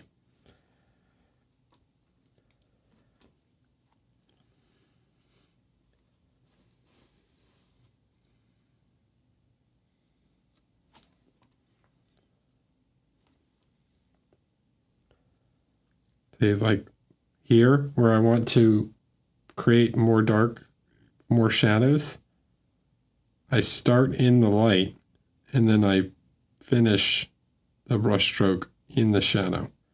So I begin in the light and then I pull in the direction of the shadow. And when I lift the brush, it deposits more paint in the shadow.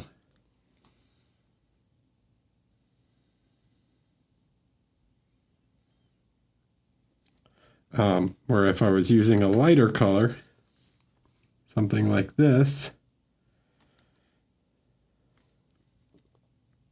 I would start in the midtones and pull towards the light.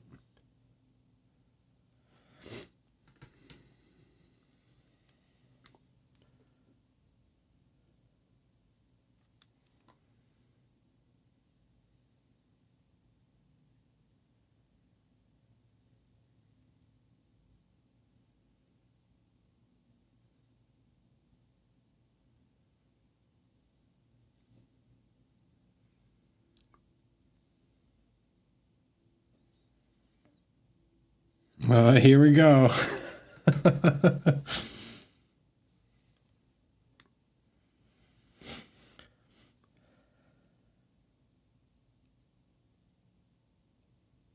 Get ready for the overwhelming answer to this one, Joaquin. The unanimous.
Yeah.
Try and zoom so you guys can see the little bit of stippling I'm doing. Maybe it's a slightly wool texture.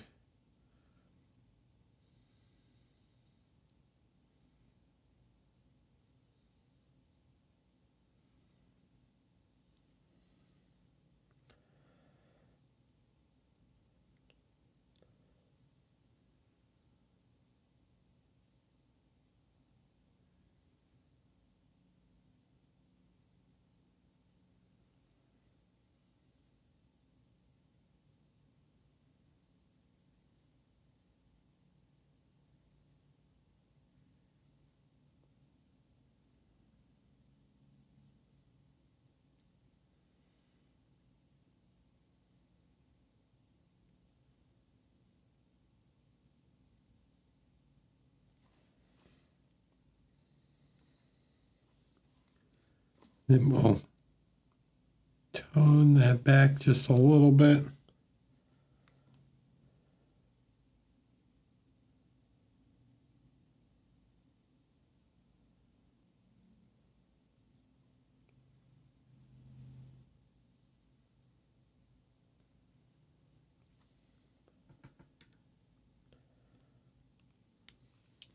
And then one.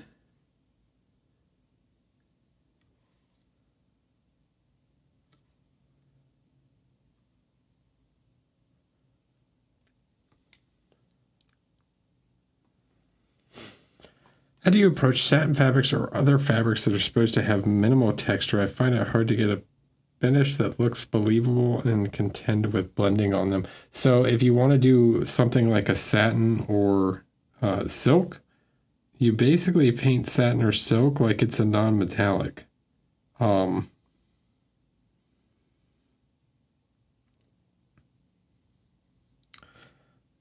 yeah, you're just going to have to get good at blending.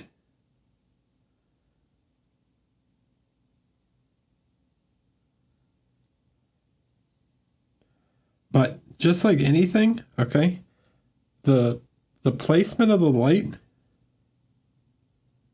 is more important than the blending, right?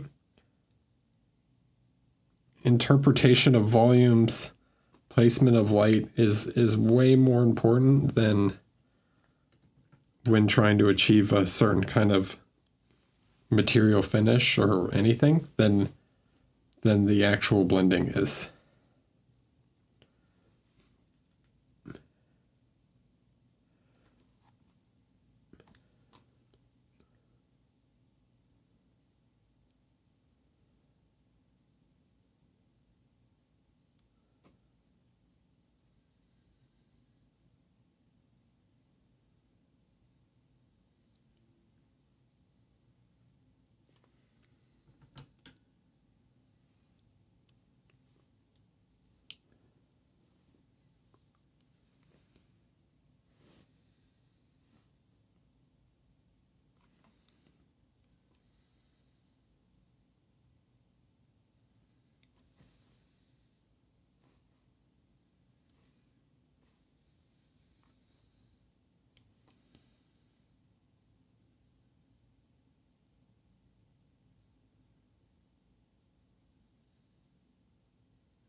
But there's no real way around just, if you're trying to achieve a material that has a smooth surface, you just have to learn how to blend. But I would say that light placement is definitely more important. Okay. Got his red skirt.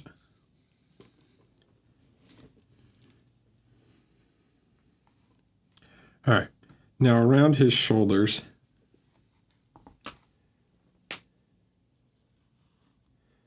I'm just going to start to block in the chest. Okay.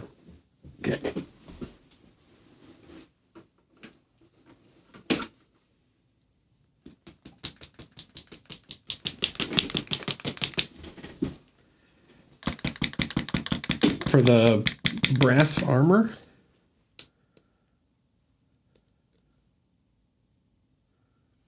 so this is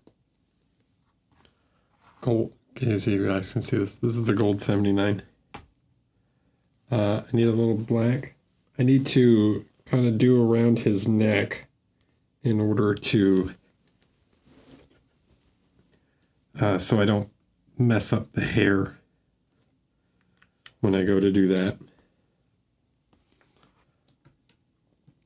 So the head, the metallics is kind of going to have two different effects, right? For the gold, we want a warm ground reflection, like a orange, more orangish tones. Then we're going to have a warm yellow reflection from the sun. And then areas like up here that are facing away. Okay, so like here will be a warm sunny reflection. Then anything above that sunny reflection, right? And anything that faces away but is still upward facing, like over here, will be a more greenish reflection because we have the sky, right? So orange reflections on the bottom, more yellow on the light. Here, I'll just mark it just so you get an idea, right? So like here is going to be where the main reflection is, right? Main reflection here, here, here, right? Things like here, here. Those are the main reflections.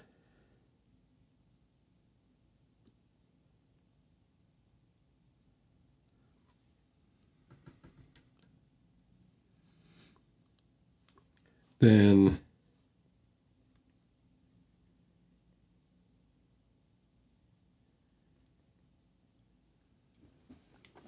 underneath, right? So anything like this underneath here, right? These lower facing planes, these downward facing shapes, right? Those are going to be more orangish ground reflections.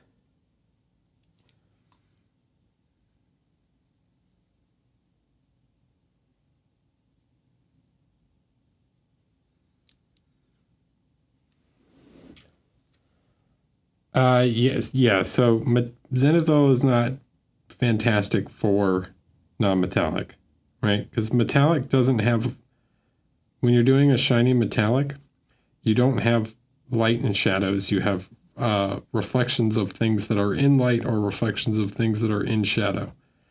Okay. So you have to think about like where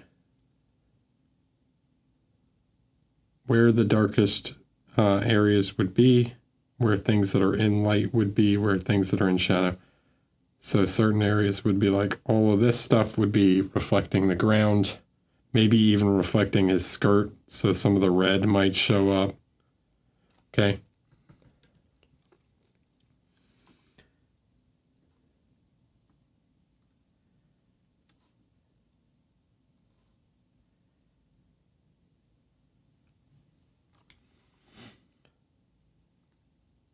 Then you have the like Terminator line for the dark part of the arm, for the dark part. The Terminator being the like darkest part of the shadow, right? That's where you get the separation between your ground and your ground planes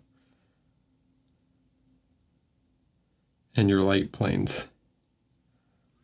Okay, so those, right, you get these dark reflections of the horizon. Maybe it's a mountain range or something.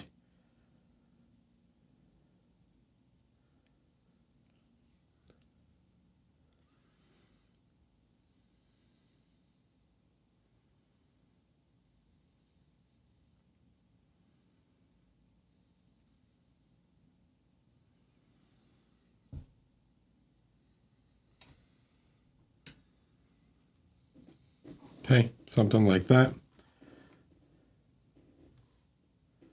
Then you need a more cool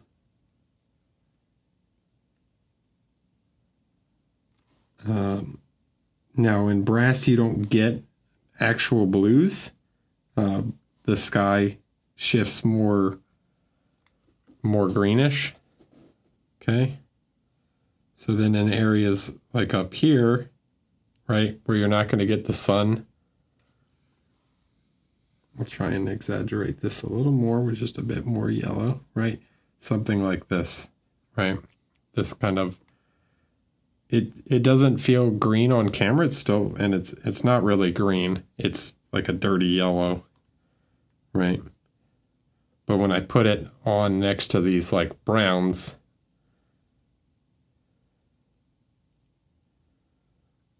right, you can see that it's in all these browns and oranges that it feels much more green. That's because the sky is blue.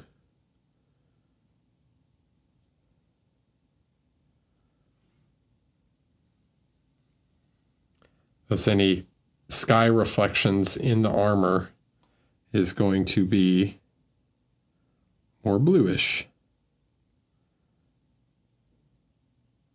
which brass and gold do not show blue. They filter the blue out.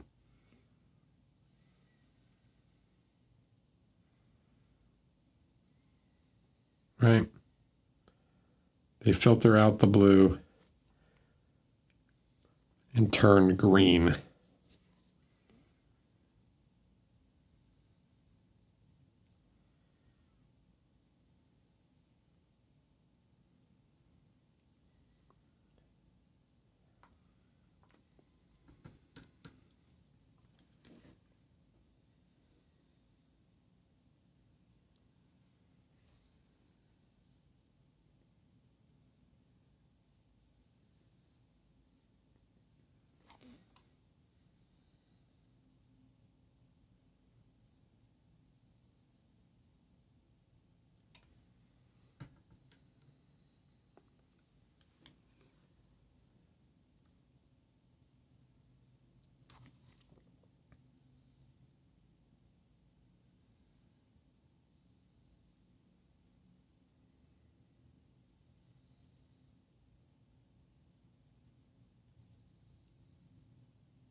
Okay, something like that. That's enough of a rough sketch just to like get the idea of where all the light placement would be on the breastplate, right? Then we'd have to turn it around and do, pick a different angle, but that's for the main view.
Okay, now I can take a little more of this yellow, get it a little bit more green.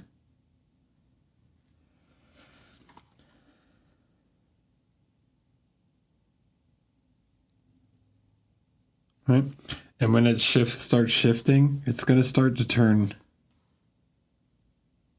kind of grayish, right? Something like this. You'll see when I put it on, right? It starts to feel almost grayish. If I were to show you like on my finger how desaturated green that is, right? See how desaturated this actually is next to the red, but then when you see it on here by contrast, it looks very bright green.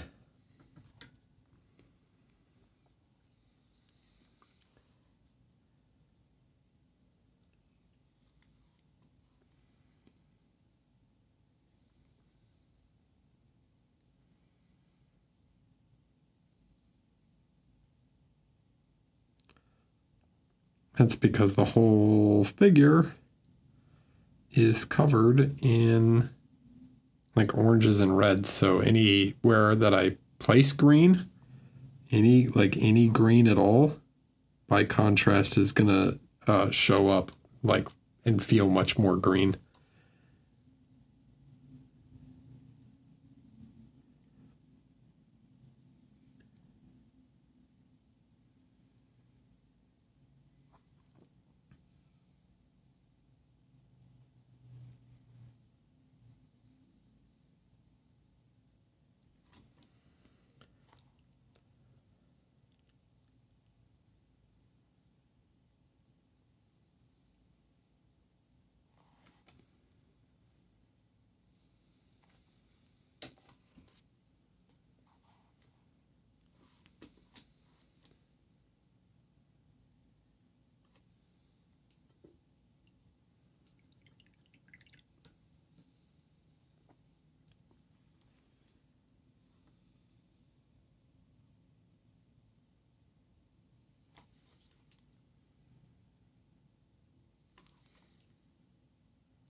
And all right, now we want to get a bit more orange feeling.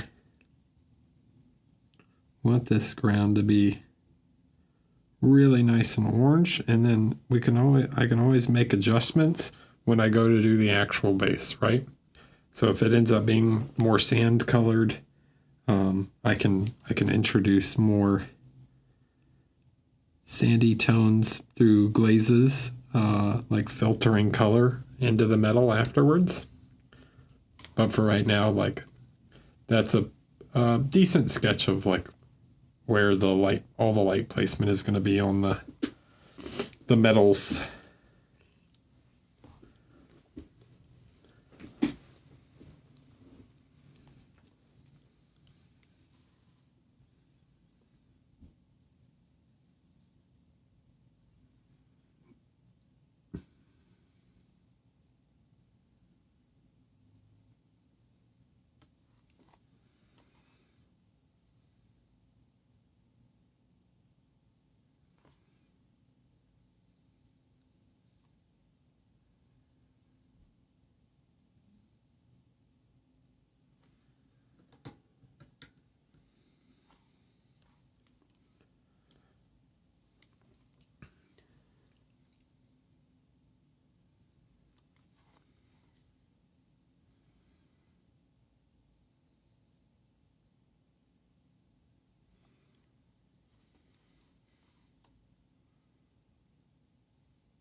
No.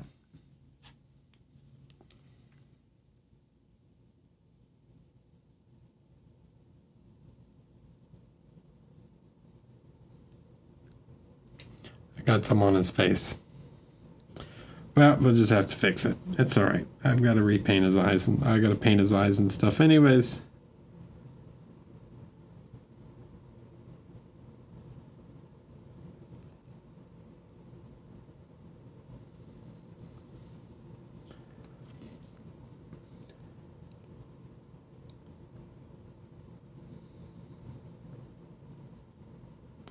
It's not the end of the world. So another little thing we can do is, like here when I'm painting the metal, like, see I placed that little brush stroke, right? It's like I can simulate a reflection of his hair.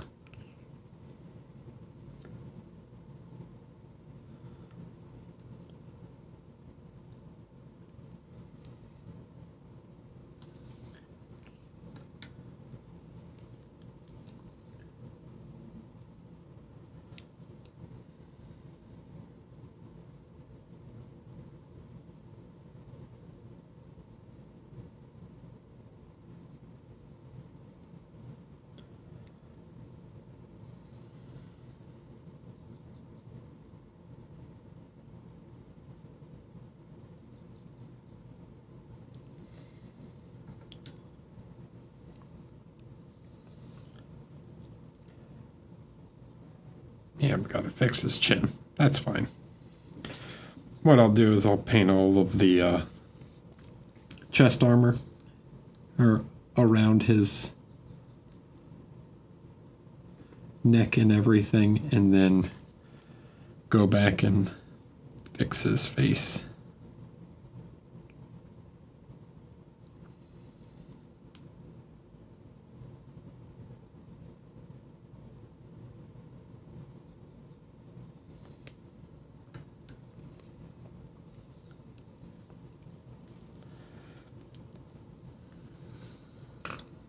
So one thing to also consider before I go crazy doing all this, and I don't know where it is right now, but yeah, he's got a shield that goes like this, right?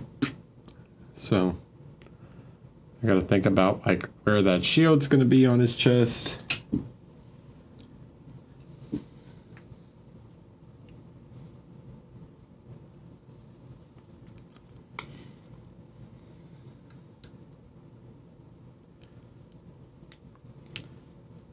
Yeah, that's what I'm saying about light blending doesn't matter that much, right? You get a sense that it's metal already just from the light placement, right?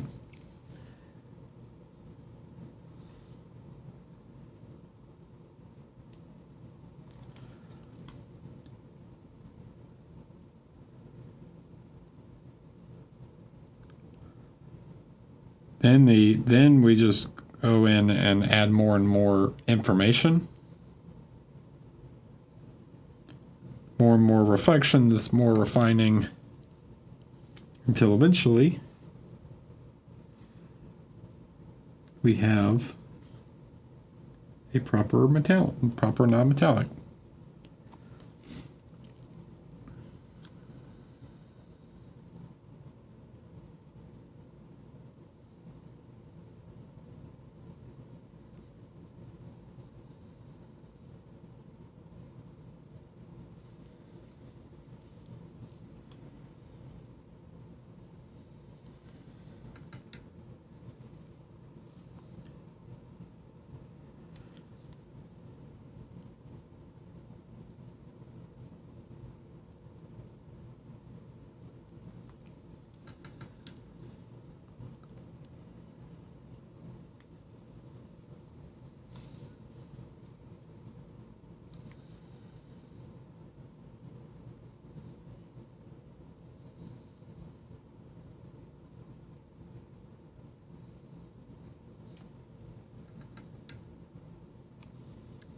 He's got one of my gold Monty coins to remind him.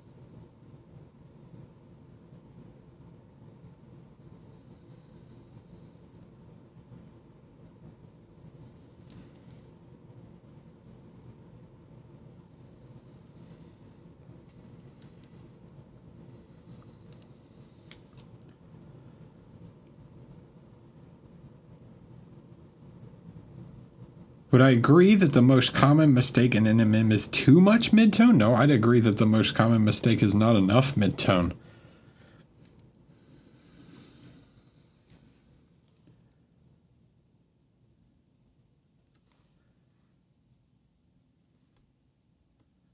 I would say that the biggest mistake people do is they push the contrast so much.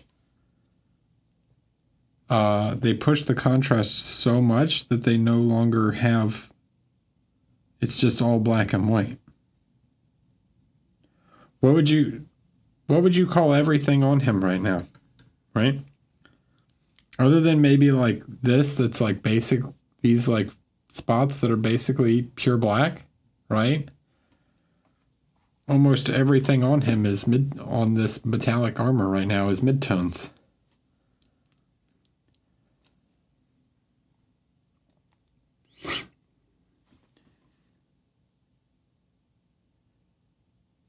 When I place this, right? That's not a midtone. Now I'm That's my highlight, right? Highlight, highlight, highlights, right? But what happens when I push the highlights too much, right? Look what happens when I overdo the highlights. Now there's no more yellow, so you can't read the it starts to stop reading as brass because I don't have that yellow anymore. Right? So if I push and push and push and I make these too big, then I no longer have the yellow in there to tell you what color it is. Right? So now I've got to come back.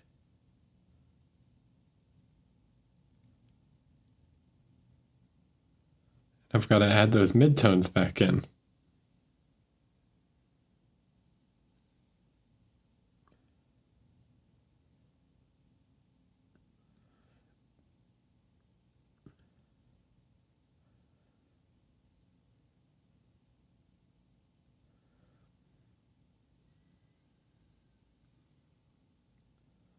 So that's what I mean by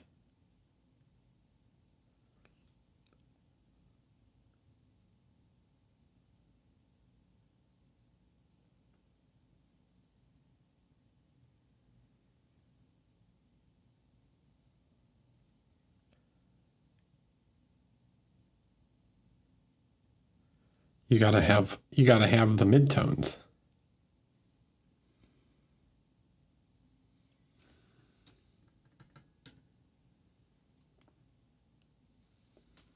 Thanks. Cool. Makes sense.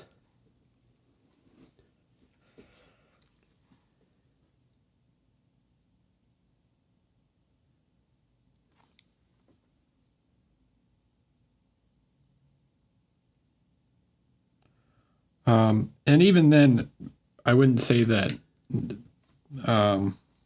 lack of midtones is the number one mistake I see in non-metallic.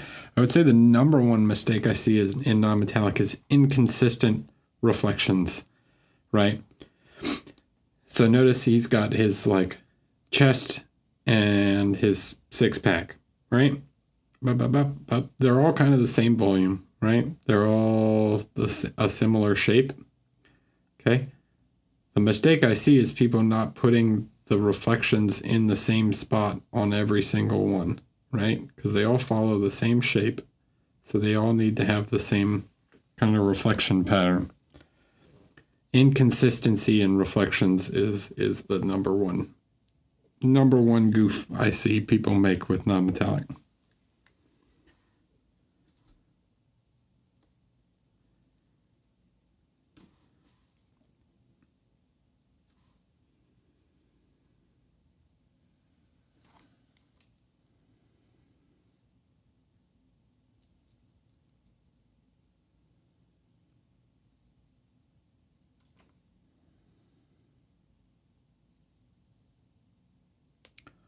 We are trying to paint the illusion of light.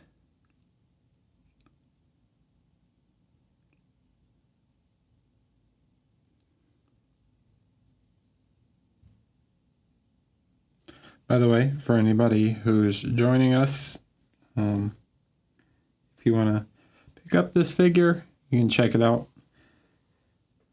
Hit the link there.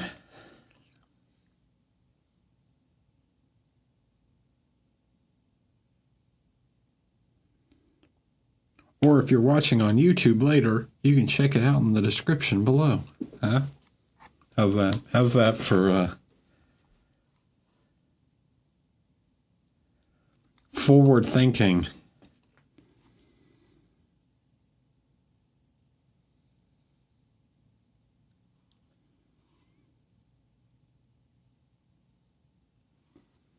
Don't forget to hit the like and subscribe. Leave a comment. Ring the bell.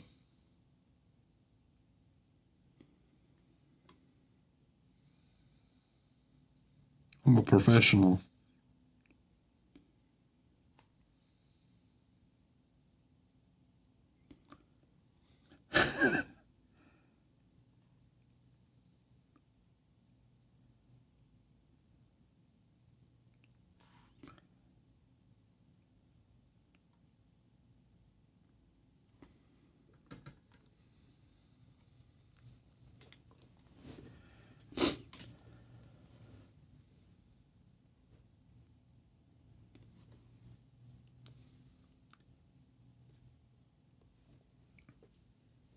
Yep.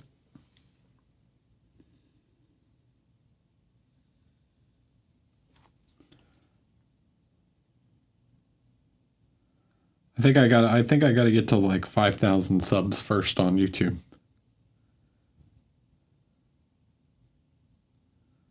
Speaking of subs and followers, hit 20,000 today on Instagram. Woo!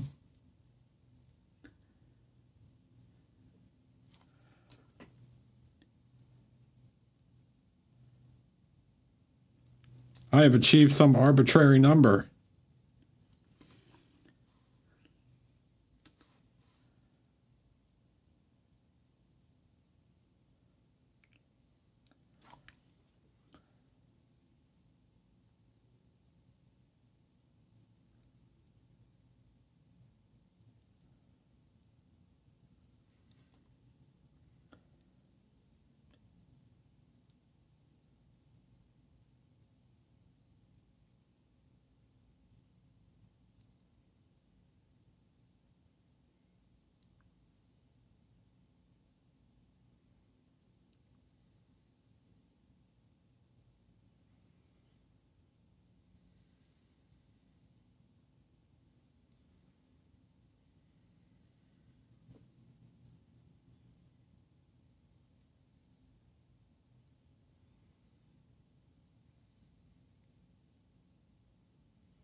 Okay, so now everything is just softening, right?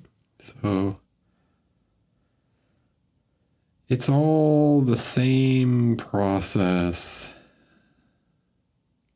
just applied in different, slightly different ways.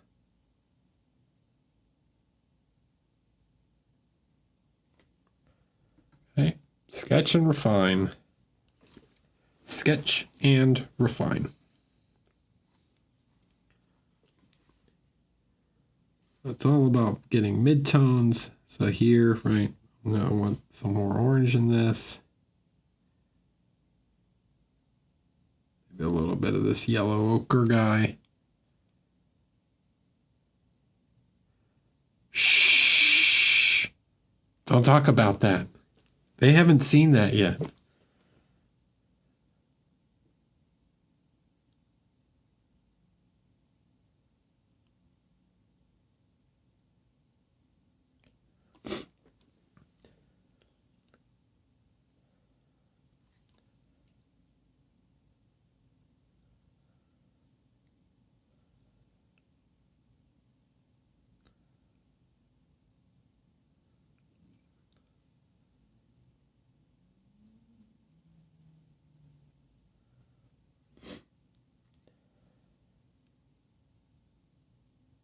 Look, do you want me to paint that or do you want me to paint Achilles? Okay? I can't do both at the same time.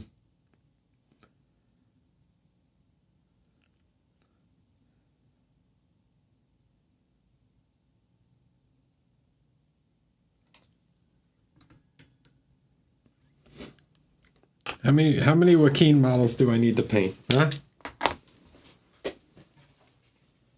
I don't even know. Oh, I've actually... How many do I even have right now? What? I just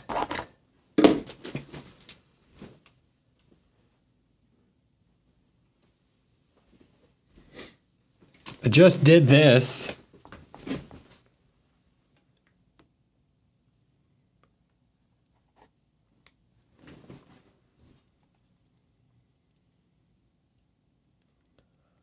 It'll give you an idea of scale on how gigantic this orc model is.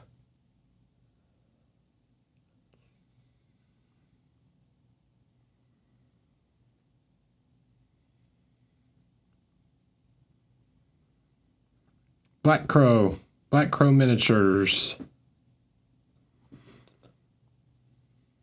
This is also sculpted by Joaquin. All right.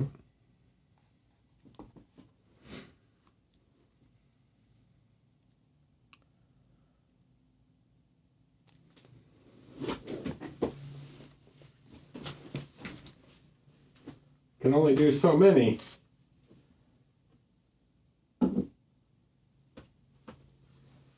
There's a couple in here too. You know, just a few.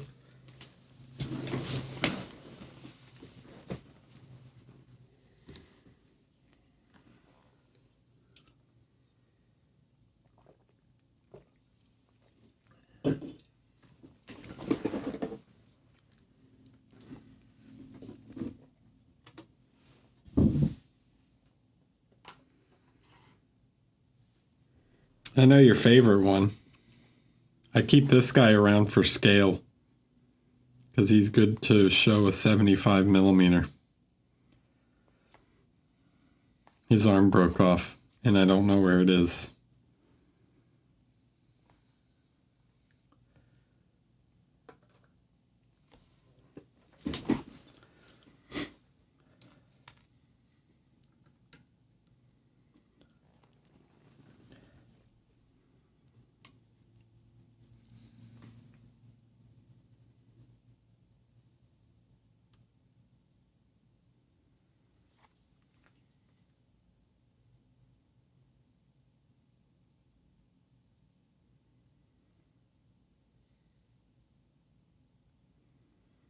I know that's your favorite model.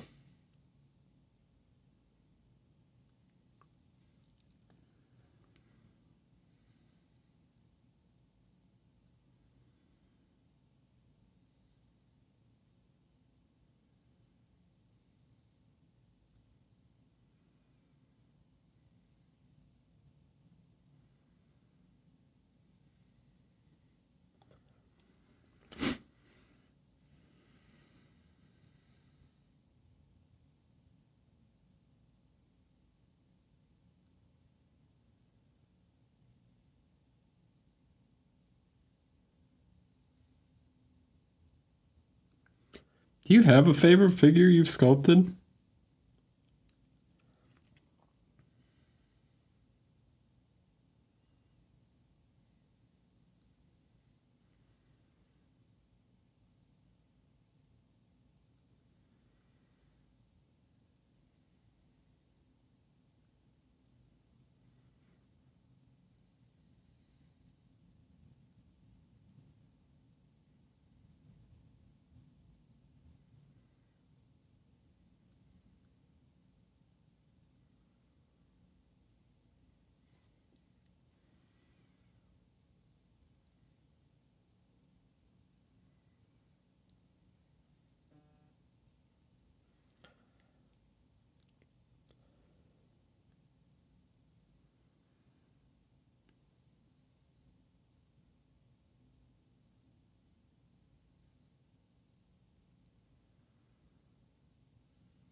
I also have a hard time answering if I have a favorite figure I've painted.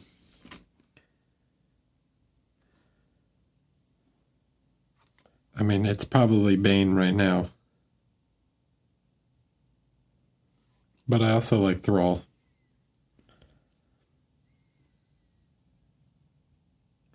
And many others.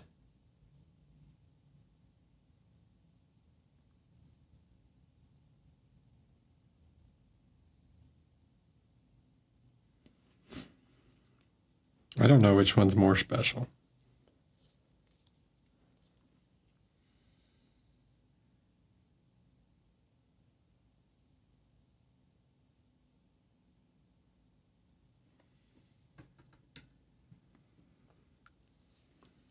They're all special.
How about do you have a favorite commercial figure? Because I think I have one from you. I think I know what I think is one of your best commercial figures. And I think it's the old barbarian for Black Sun. I think is maybe is a classic. It's an iconic figure.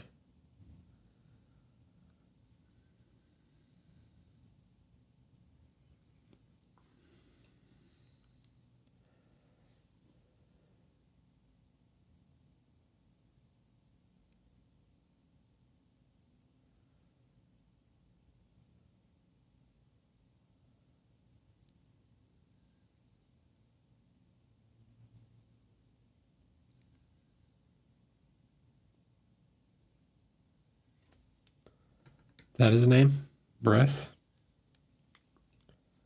The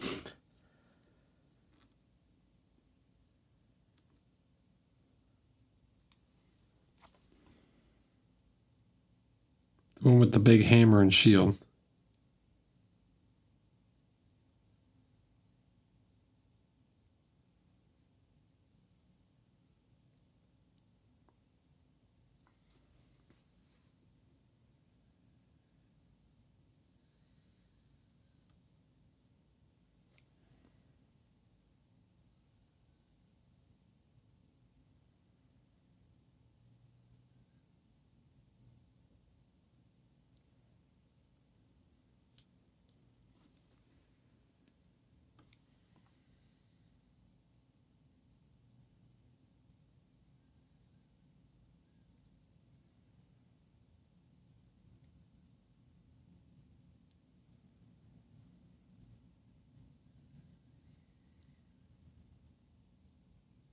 I think it shows. It's one of those figures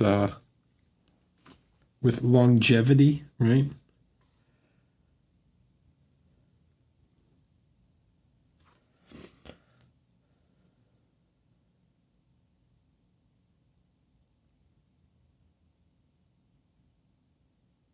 One that people will go back to paint.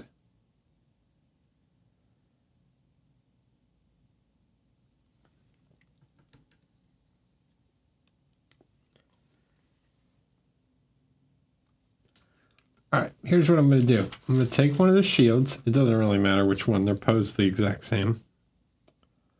I'm going to place it temporarily on his chest, okay? So I can just see where it is, right? So now I know where it is, and it doesn't really matter. So if I'm looking at him from the front, where is the back of the shield going to be? There's like a line here, right?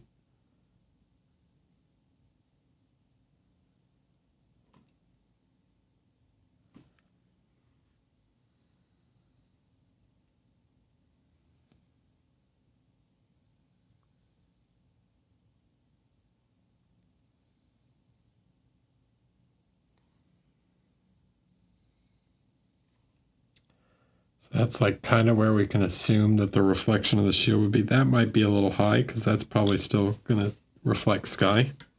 But it just gives us a sense of where the shield would go. And I can make little adjustments.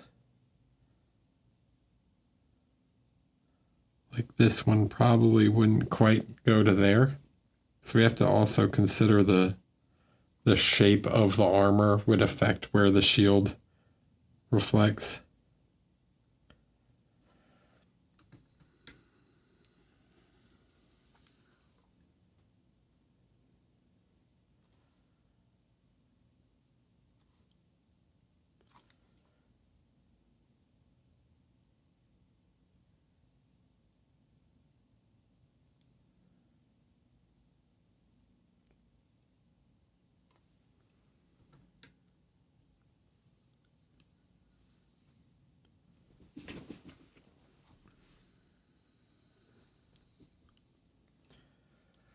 Okay.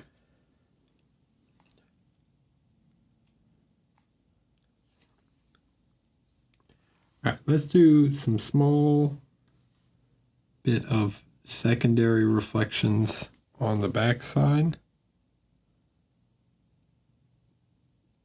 Here.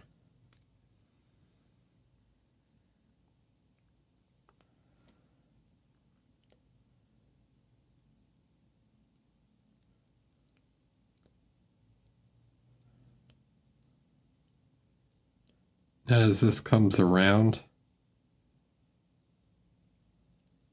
it's going to start to reflect things that are behind him, right? So you're looking at him, and then things that are actually behind him would begin to reflect.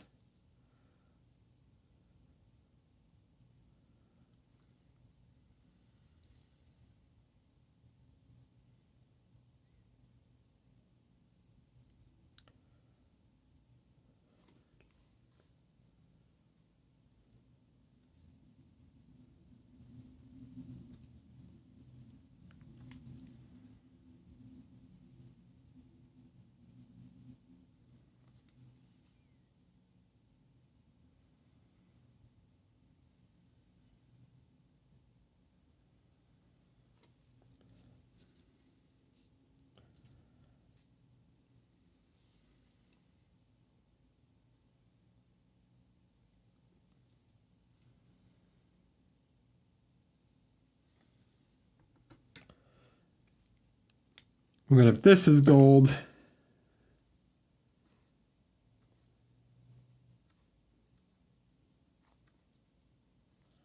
right, let's assume that this headdress plate is gold, right? So this would all be gold. And that means that there would be a reflection of it in the helmet.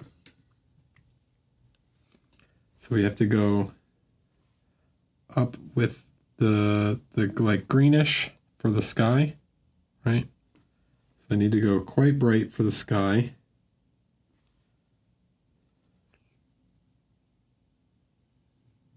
So there's your sky reflection.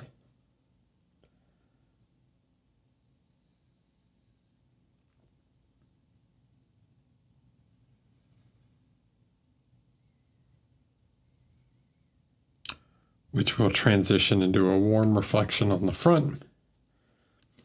But then you've got his helmet crest.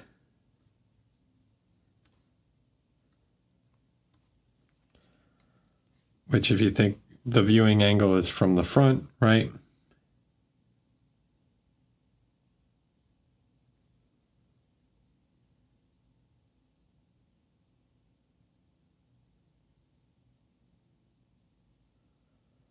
You'd get a small reflection of that inside the helmet. The upper part of the helmet crest.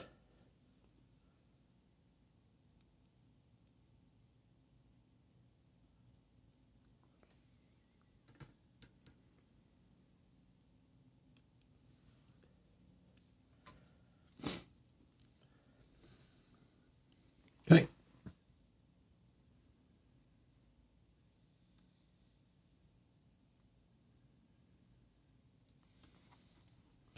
Geometry.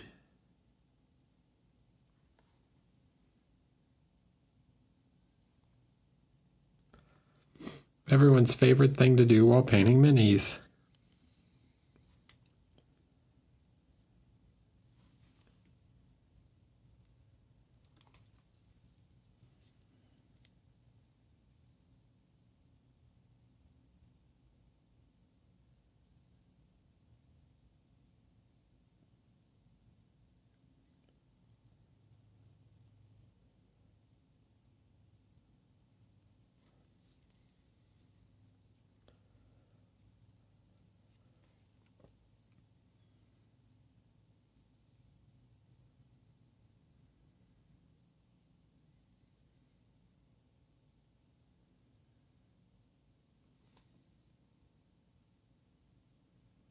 But too bad. You want to get good at an NMM, you got to think about geometry.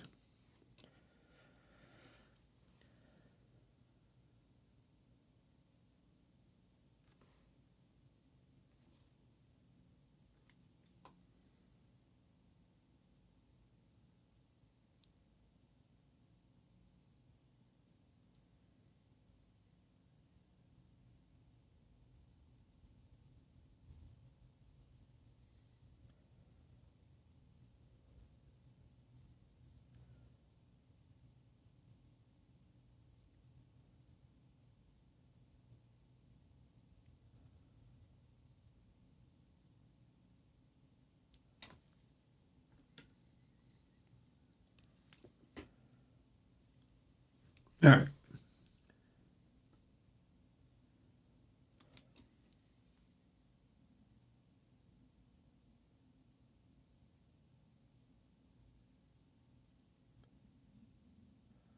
So now it's really time to stop sketching and start like trying to refine some of these shapes.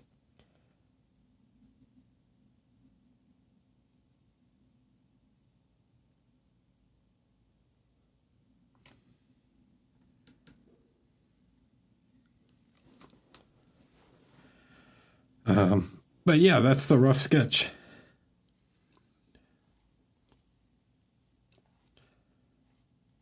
For the metallic. Now it needs more shine, more light. I got to push the contrast more.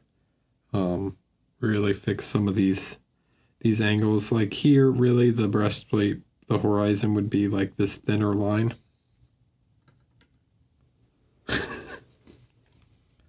Yeah, that's the sketch. Now it's just blending and softening. We do this too. Take a little wash here and just